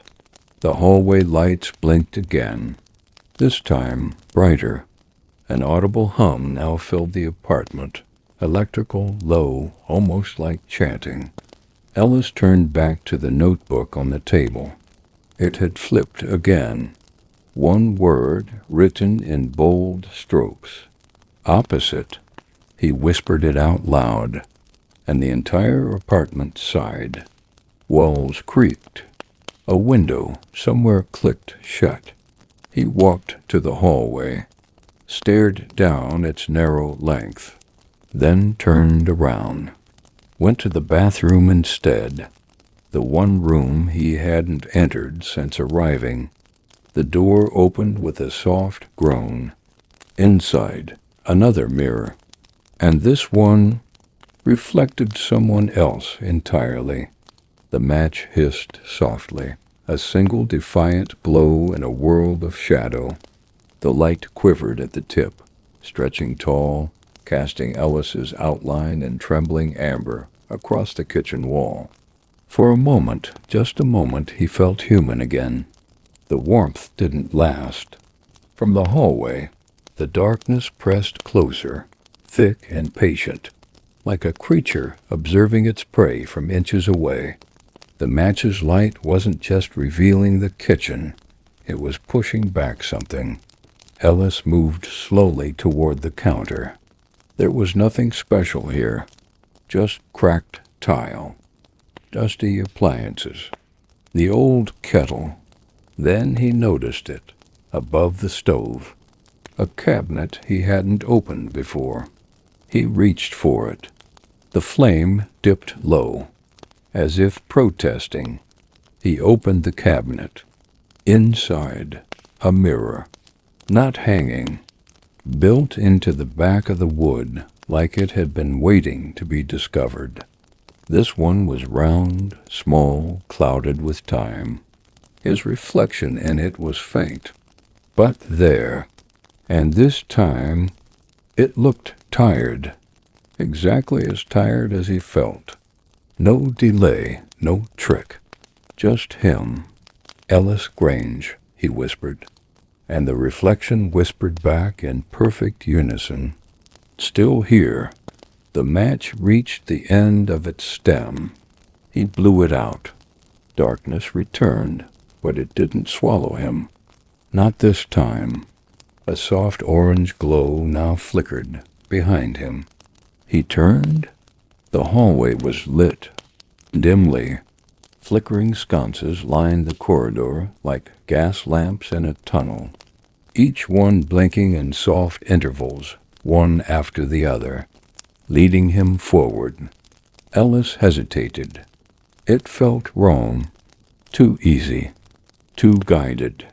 Then the mirror behind him, the round one, fogged slightly, and written in reverse on its surface, "He wants you to follow light."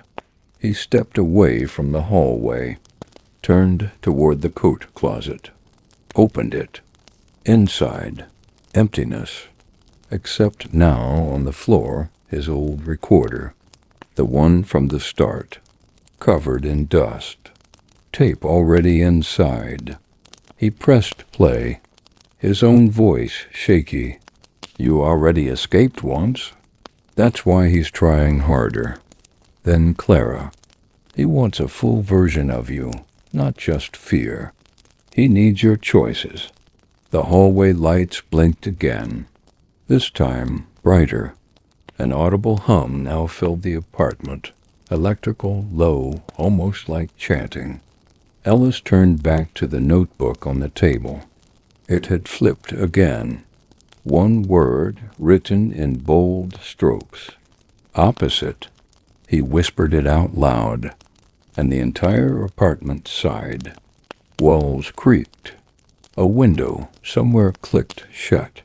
He walked to the hallway, stared down its narrow length, then turned around, went to the bathroom instead, the one room he hadn't entered since arriving. The door opened with a soft groan. Inside, another mirror, and this one reflected someone else entirely. The bathroom was still. The mirror above the sink hummed faintly, not with sound, but with attention. It was waiting. Ellis stepped inside and closed the door softly behind him. The reflection that stared back was not his. It was a man, older, gray at the temples, eyes worn but steady. Ellis whispered, "Who are you?" And the man in the mirror moved his mouth, speaking the same words, but Ellis had not. "Who are you?" Ellis stepped closer. The sink beneath the mirror was dry and cracked. The tiles around the edge bore tiny black marks, like scratches, tally marks maybe, dozens of them. The reflection leaned in, too, but the face didn't match his own movements. It was slightly ahead this time, a half-second too quick. Ellis lifted his right hand. The man lifted his left. No, his own left. It was a true mirror. But the face wasn't his. The man in the mirror opened his mouth, and this time sound came through, a whisper, not through the ears, but somewhere behind the eyes. I walked too far forward. You walked too far back. Ellis reached toward the glass. The surface rippled softly under his fingers, like water. The reflection didn't touch back. It simply waited. He leaned closer. Are you me? The figure smiled. I was, until I stopped choosing. Ellis jerked his hand back. The surface of the mirror stilled instantly, hardening again into cold, unyielding glass. The bathroom light above buzzed. Then, click, off. Only the hallway glow remained, now bleeding faintly beneath the door. Ellis turned to leave, but the door handle was gone, replaced by smooth wood. No lock, no escape. He turned back to the mirror. Now it showed only the room, empty. No reflection, no man, no Ellis, just the pale white walls and the sink. Then, slowly, letters formed in the glass, carved one by one like someone was scratching from behind. You brought him here. Ellis took a step back, breath shallow. Brought who? And from somewhere within the walls the apartment answered, in a voice that almost sounded like his own. The version that stayed? He turned quickly to the side wall. A cabinet had opened. Inside, a child's drawing pinned inside the door. Crayon, smudged. A stick figure labeled Ellis. Beside it, another figure, taller, no face, labeled Doorman. He stared at it, then back at the mirror. The reflection had returned. This time it was him, but behind his mirrored self, standing in the hallway, was a third shape, tall, faceless, still, waiting. Ellis's pulse thudded in his ears. He didn't turn around. The hallway behind his reflection was still, but in the mirror, the tall, faceless figure loomed, its head just brushing the top of the frame, as if it had to crouch slightly to fit in the apartment's shape. No features, no voice, only presence. He spoke without moving. Are you the doorman? The reflection's mouth didn't move, but the figure behind him did. It lifted one hand slowly and pressed a single long finger to where its lips should be. Ellis turned his head just enough to glimpse the bathroom wall. The door was still gone, just smooth wood now, no seam, no handle. The mirror fogged over again, a slow exhale from nowhere. Then words appeared, one letter at a time, backward. You brought the key. You're the door. He stepped backward from the sink. No, he muttered. I didn't let him in. I came here to investigate, not invite. But the mirror whispered back, this time with Clara's voice. He doesn't care why you came, only that you stay. Ellis grabbed the edge of the sink. His breath came fast, shallow. The doorman moved closer in the reflection, though Ellis hadn't heard a single step. Closer now, behind his mirrored self. Then, a sound. A quiet scraping from inside the bathroom wall, like something moving between the beams. The mirror pulsed once. Then the glass fractured, not violently, delicately, like cracking ice. Lines webbed outward from the center. Ellis stepped back again. The reflection changed. The doorman now wasn't behind him. He was in him, superimposed, taller, shoulders broader than his own, but still aligned with his posture, like a shadow suit slowly being pulled over a person's soul. Ellis backed into the far wall. "No," he whispered. "You're not me." The reflection smiled. It was his mouth, but not his meaning. Then, just beneath the smile, Clara's voice again, urgent this time. "Don't speak the phrase. That's how he enters." Ellis clutched his notebook, somehow back in his hand. He flipped to the final page. Words burned into the paper in bold, black ink. "Say nothing. Exit in silence." He looked to the mirror. The reflection raised its hand again. A single finger pointed toward his mouth. She. He pressed his back against the wall, eyes wide. The bathroom lights flared, then blew out. Darkness. He felt it before he saw it. A hand brushing the back of his neck. Not cold, not warm. Just there. He closed his eyes. Said nothing. Breathed. Waited. And then, like a breath on his cheek, the walls shifted. A seam appeared in the wood. The door. Returned. The door had returned. Plain, wooden, familiar. Ellis stared at it, breath shallow, the silence pressing close like the room itself was listening. His hand hovered near the knob. Just touching it might change everything. Behind him, the apartment was still. The lights no longer flickered. No mirror cracked. No voice called. That was almost worse. He turned the knob. It opened easily. No resistance, no sound. The hallway glowed faintly in amber. The light stretched long and low, like a setting sun. Shadows clung to corners, but didn't move. He stepped through, expecting the walls to shift. They didn't. The floor creaked softly beneath his weight, but no deeper pulse followed.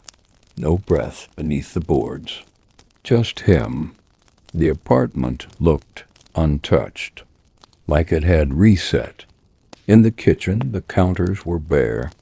The match, the tape, gone. The cabinet above the stove was closed. The mirror, if it ever existed, was gone too. Ellis walked slowly toward the table. A single notebook lay there. His. He opened it. Blank. Every page. He flipped faster, searching for a mark, a memory. Nothing.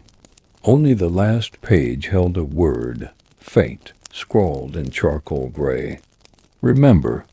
The pen wasn't nearby. He checked his pocket. Empty. In the living room, the mirror was whole again. His reflection looked back, eyes tired, expression flat. But behind his mirrored self, no figure, no shadow, no doorman. Just the room. Quiet. He turned toward the hallway again. The lullaby had returned. Barely audible. Notes drifting like dust. The bedroom door was cracked. A faint orange glow leaked through. He pushed it open. Inside, a girl sat on the edge of the bed. Braided hair, head bowed. She hummed, slow and soft. "Clara?" The humming stopped. She didn't look up. "I keep him company," she said. "He forgets better that way." Ellis stepped closer. "You were the first who asked to leave," she added. That made a dent. He sat down opposite her, unsure of the rules now. "Is he still here?" he asked. She nodded. "Not always, but he leaves pieces, sometimes in the walls, sometimes in your name." He looked to the pillow beside him. Worn, familiar. "How long was I here?" Clara lay down gently.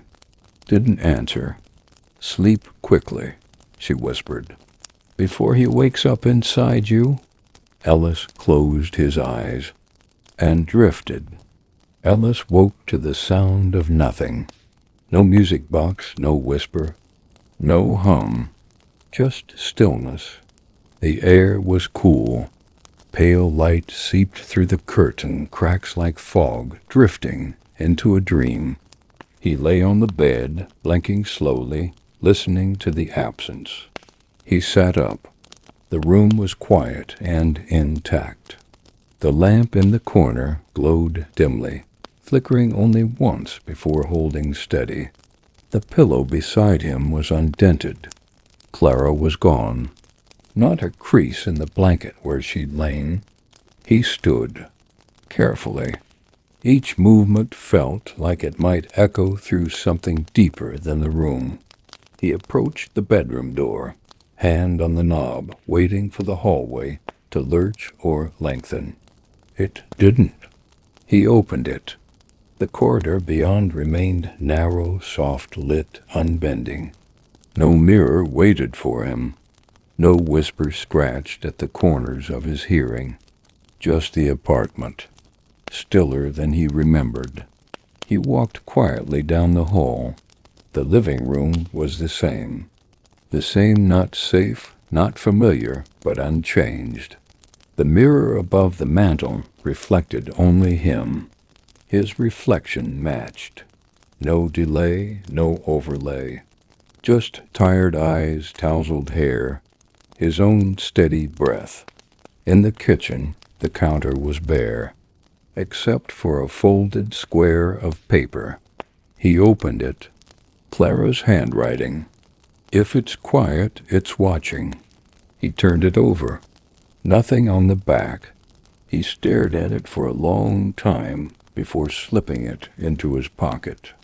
He turned toward the door, the one he'd entered through days ago or longer. The nameplate was still missing. The metal tag was blank.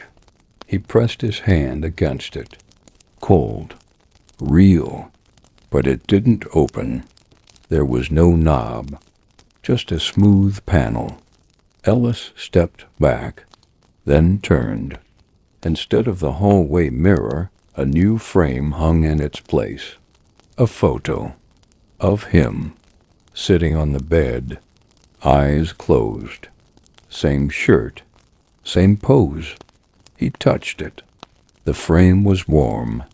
Behind him, the soft hum of the lullaby began again. He walked toward the bedroom, but the door was gone. The wall stretched smooth, as if the room had never existed. He reached toward the place where it had been, and the light bulb above flickered once. Then again. A single knock echoed from the front door. He turned sharply. It hadn't opened in days. Another knock. He approached slowly, hand hesitating just short of the surface. No peephole. No sound beyond. No breath. Just silence. And the third knock. He stepped back. The apartment remained silent. Then, from behind him, the mirror cracked. Just once. A thin fracture, dead center. Like a line being drawn. The crack in the mirror was thin as a hair, but it pulsed faintly in the morning light. Ellis stood still, eyes fixed on the fracture. It hadn't spread. It hadn't splintered. But somehow it watched. He stepped closer. His reflection remained unchanged, except now. A faint shimmer hovered along the split, like heat rising off a distant road. He reached toward it. A voice behind him. Low, female. Not Clara. Don't touch it. Ellis froze. He turned slowly. The apartment was empty. Again. The hum returned, faint, like breath behind the walls. A low, droning sound, steady and rhythmic. Not music. Not wind. Pacing. He backed away from the mirror. The crack stopped pulsing. He turned toward the hallway. The lights were off now. No flicker.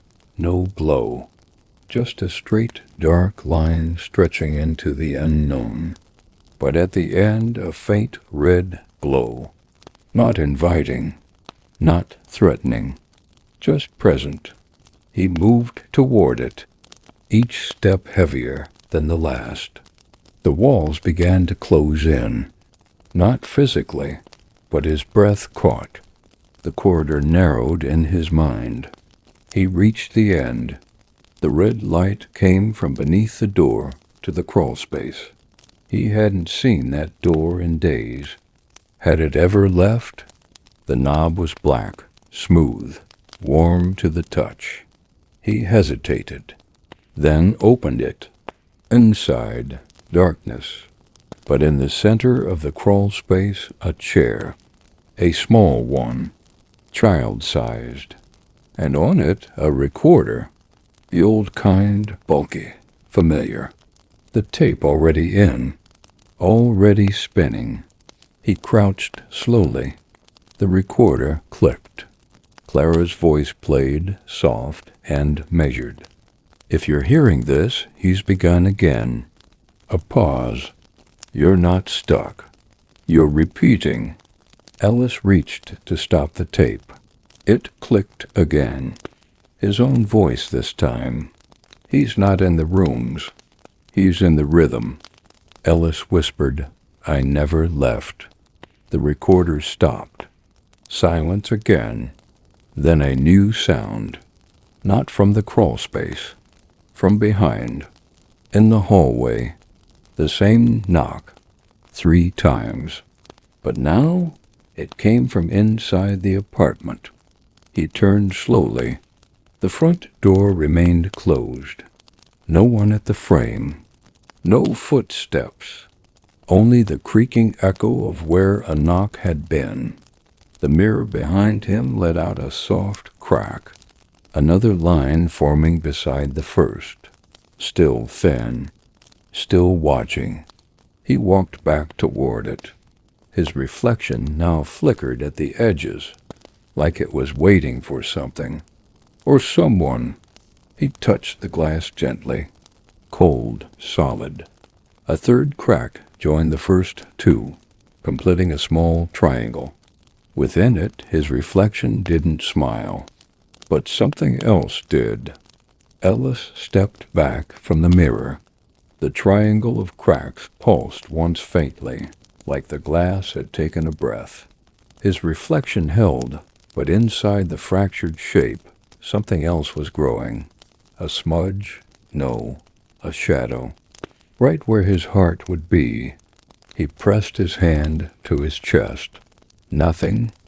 Heartbeat steady. Normal.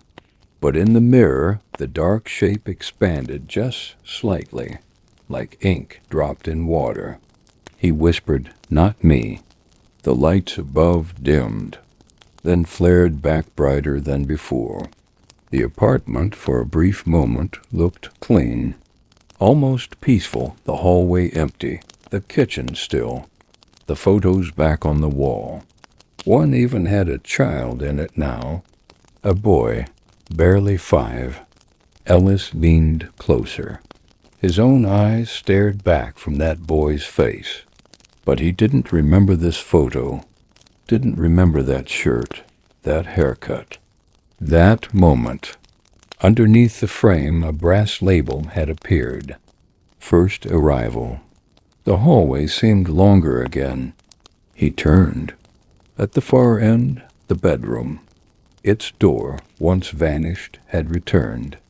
But the bed inside looked untouched. Plastic covering the mattress. A thick layer of dust on the windowsill. He approached cautiously. The hum had stopped. He opened the door slowly. Inside, nothing moved. No Clara. No voice. Only the shape of the apartment. Clean, cold, hollow. Then he noticed it.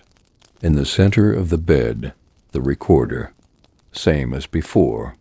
But now the tape was halfway through. Already playing. He pressed the button. A voice he hadn't heard in days filled the room. Ellis, version 7. Pattern stabilized. Memory reset. A pause. A different voice replied sharp, mechanical. Echo loop holding. Triangle formed. Ellis froze. Triangle. The mirror. The shadow. He turned slowly, as though the act itself might awaken something. No one behind him. But the walls, they breathed again. Inward. Then outward. Like the apartment had lungs. The recorder clicked. Test. Will subject reject pattern if shown origin? Ellis whispered origin. The window beside him darkened. Outside no street. No buildings. Only a dense fog pulsing with red flashes. Shapes moved inside it, slowly circling the building. One of them paused. Turned. Faceless. Tall. It raised a hand toward the window. Ellis stepped back. The fog thickened, covered everything.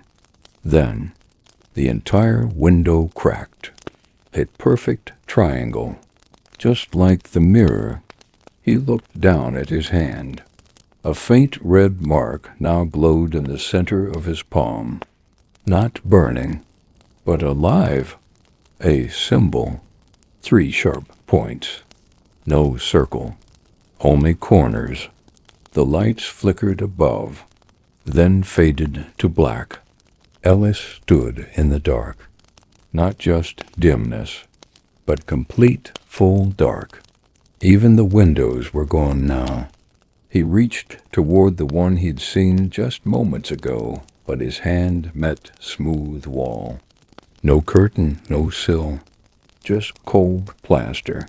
The triangle on his palm pulsed softly. Once, then again, like a slow heartbeat that wasn't his. He held his hand to his chest, still steady, still human, probably. Behind him, the recorder clicked again. No voice this time, just a low static hum that grew louder by the second. He approached it slowly, unwilling to touch it again. But as he stepped closer, the static broke. A new voice, not Clara's, not his. Something else. He doesn't open doors. He makes them. Ellis whispered. Who are you? The voice answered. The one who stayed too long. Then silence. No breath, no music. Just a soft, rising sense that he was not alone. He turned in place. The hallway was gone now. Just a bedroom. No exits. No seams. Only the walls, gently vibrating like the inside of a throat. He pressed his hand to the nearest one. Warm. The triangle on his palm glowed brighter when it touched the surface. And the wall yielded, just slightly, like skin. He stepped back, throat tight. Behind him, the bed creaked. He turned quickly. A figure now sat on it, small, still, a child. Its back turned. The braid was identical, but he wasn't sure it was Clara anymore. Clara? He asked. No answer. The child tilted its head. Then it spoke in his voice. You should have left when you forgot your name. Ellis's knees weakened. He stepped back toward the far corner. The wall behind him rippled again, like it wanted to open, or consume. The child stood slowly. Its body remained small, but the shadow it cast grew tall. Too tall. Its arms lengthened as if pulled by invisible strings. Its hands reached toward the air. Ellis looked at his palm. The triangle now had a fourth line, a break through the center, changing it into something else. The The recorder clicked one final time. If the pattern completes, you won't know which one you are. The child turned its face. No features, just smooth skin where eyes and mouth should be. Ellis ran forward, straight into the wall, expecting resistance. Instead, he fell through. Ellis landed hard, wooden boards beneath him, damp, cold. He rolled onto his back, gasping, blinking at the ceiling above. Not plaster, but beams. Old wood stretched across a dark, narrow space. No light, no sound. He sat up slowly. It was a hallway, not the one from before. This one was much older, narrower. The wallpaper was peeling in long, curled strips. A faint, bitter smell filled the air. Dust, mold, and something like burnt paper. The triangle on his palm dimmed, then faded. He stood and stepped cautiously forward. The floorboards groaned beneath his weight, but they held. On either side, old doors lined the corridor. Some open, some cracked, others sealed tight with faded red tape and an X. He passed the first. Inside, an empty room. Dust covered every surface, but no furniture remained. Only a rocking chair, perfectly still, sat in the center. It creaked once as he stepped past. He kept walking. The second door, open wide. Inside, mirrors. All of them broken, edges turned inward, as if shattered from behind. A single note lay on the floor. He picked it up carefully. They break them so he forgets his shape. He shivered, moved on. Further down, the corridor split. A fork, left and right. From the left, silence. From the right, the soft rhythm of a heartbeat. Slow, heavy, not his own. He turned right. The heartbeat grew louder with each step, and the air grew warmer. The hallway curved slightly now, unnatural, bending like a rib cage. Then it opened into a circular room. No windows, no doors, just a single mirror at the center, tall and narrow. And standing before it, Ellis, or someone who looked exactly like him. The reflection turned, not toward the glass, but toward him. "You came late," it said. Ellis stared. "What is this place?"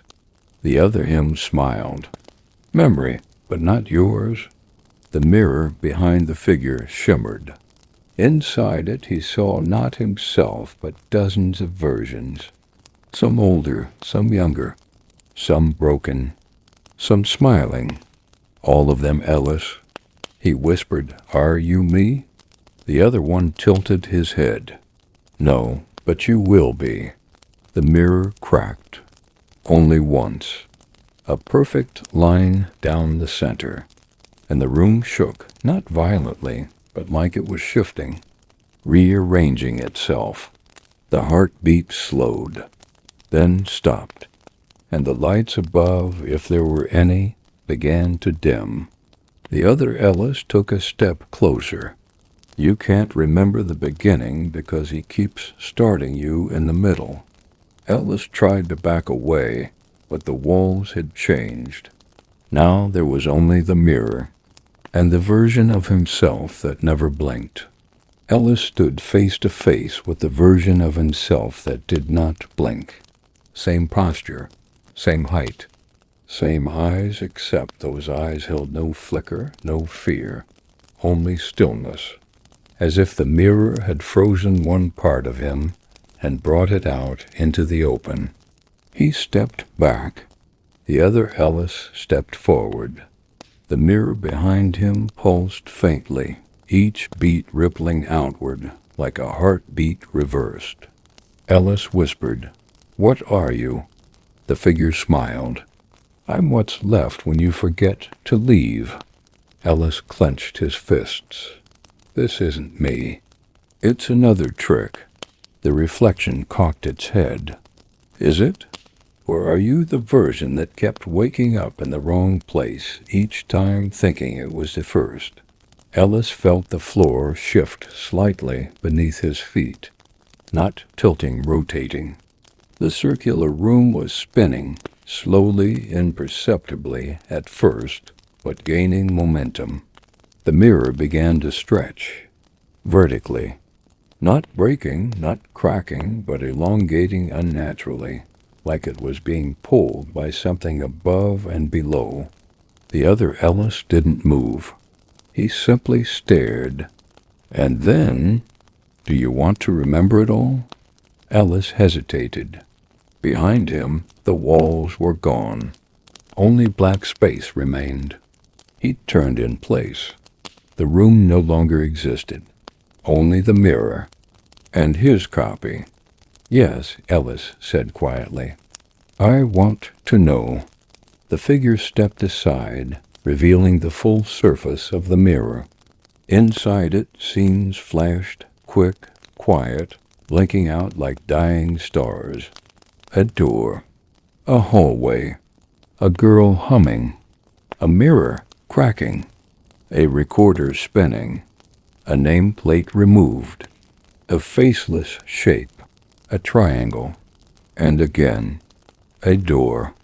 And again. Each time Ellis walking through it. Dozens of times. Dozens of loops. Each slightly different. Each ending the same. Then the voice again. The apartment doesn't trap you, you do. Ellis stepped forward, reaching toward the mirror. His reflection didn't follow. This time it stayed still. He pressed his hand to the glass. Cold, but solid. Then the triangle burned back into his palm. The mirror shimmered, and a doorway appeared behind the glass. A hallway, unlit, but real. He pressed harder. The mirror rippled, then gave way. He stepped through. Ellis stepped through the mirror's surface like water. His skin tingled as if passing through a veil between worlds. The hallway beyond was narrow, shadowed, and unfamiliar. No light bulbs, no soft amber glow, just darkness, pierced only by his cautious steps. He reached into his pocket. The folded note from Clara. He held it tight, fingers trembling. The walls on either side were lined with old photographs, sepia-toned, faded, of people he didn't recognize. Faces blurred at the edges, some smiling, others staring blankly. He paused before one. A woman, mid-30s, eyes sharp and knowing. Beneath the photo, a brass plate read, Subject 03. Ellis turned the corner. The photos ended. Ahead, a door. Old wooden scratched. No knob. Just a small keyhole. He checked his pockets. Empty. A soft whisper came from behind the door. You're not ready. Ellis crouched, pressed his ear to the wood. Silence. He pulled back, heart pounding. The hallway stretched longer now, bending in ways his mind didn't want to accept. He noticed a faint glow emanating from cracks in the floorboards. Curious, he knelt and reached toward the glow. The boards felt warm, almost alive. Suddenly the floor shuddered beneath him. He jumped back.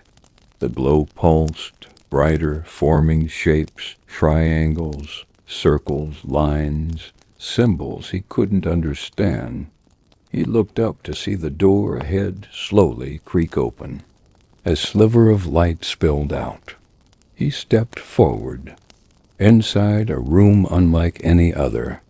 Walls covered with maps, some real, some imagined.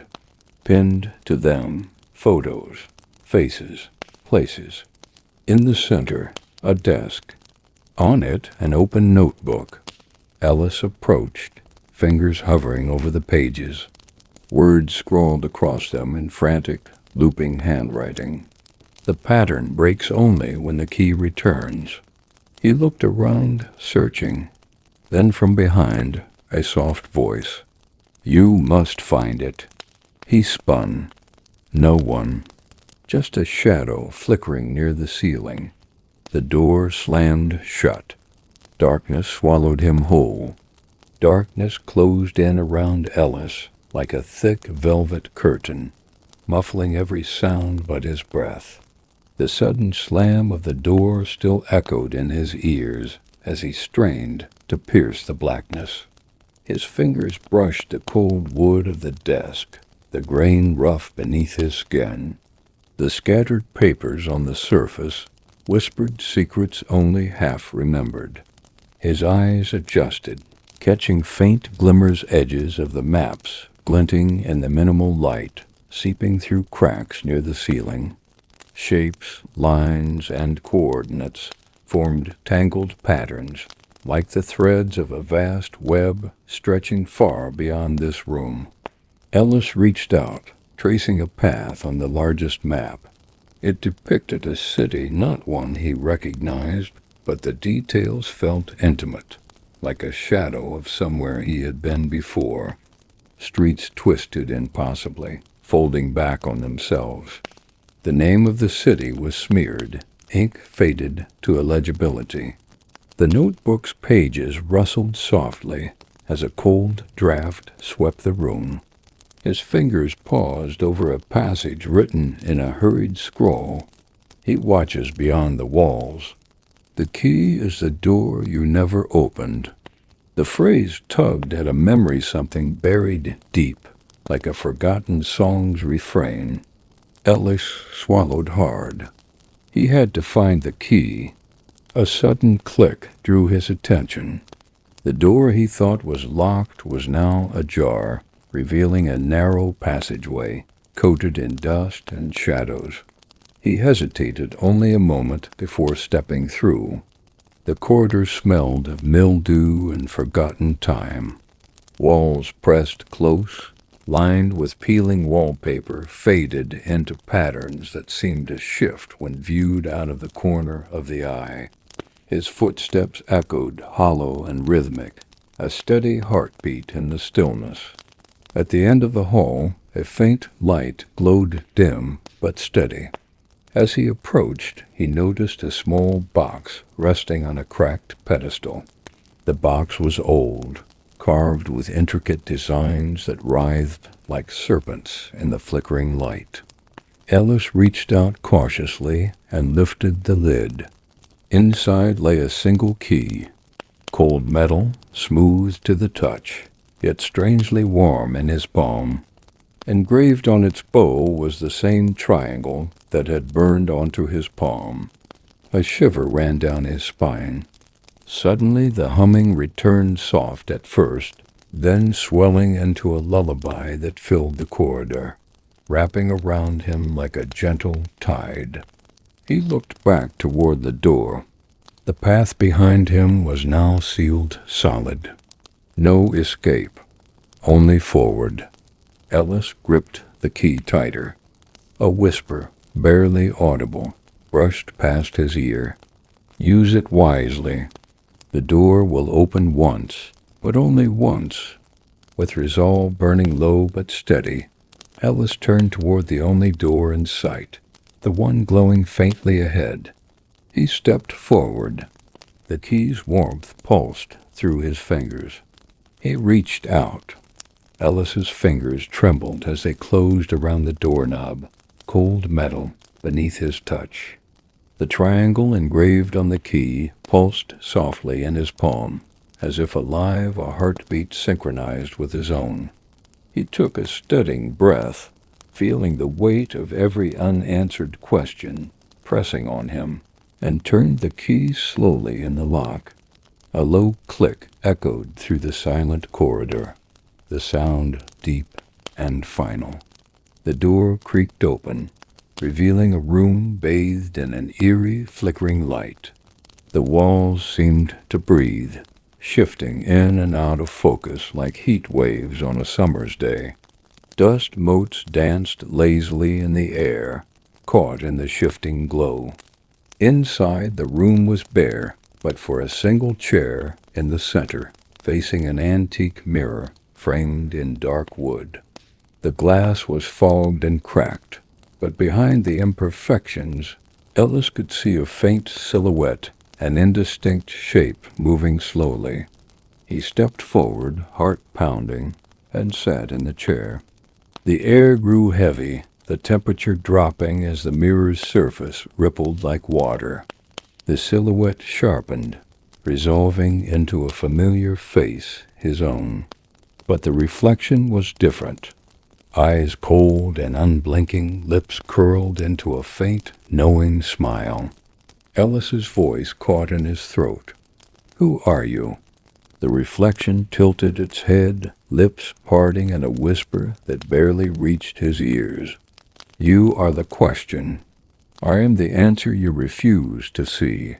The chair creaked beneath him, as if alive, rocking gently forward and back. The room seemed to contract, walls closing in with every breath. The mirror's surface shimmered, revealing scenes from his past moments fragmented and distorted. A woman humming softly in a dark room. A door that never opened. A notebook with blank pages. Ellis clenched his fists. "Why am I here?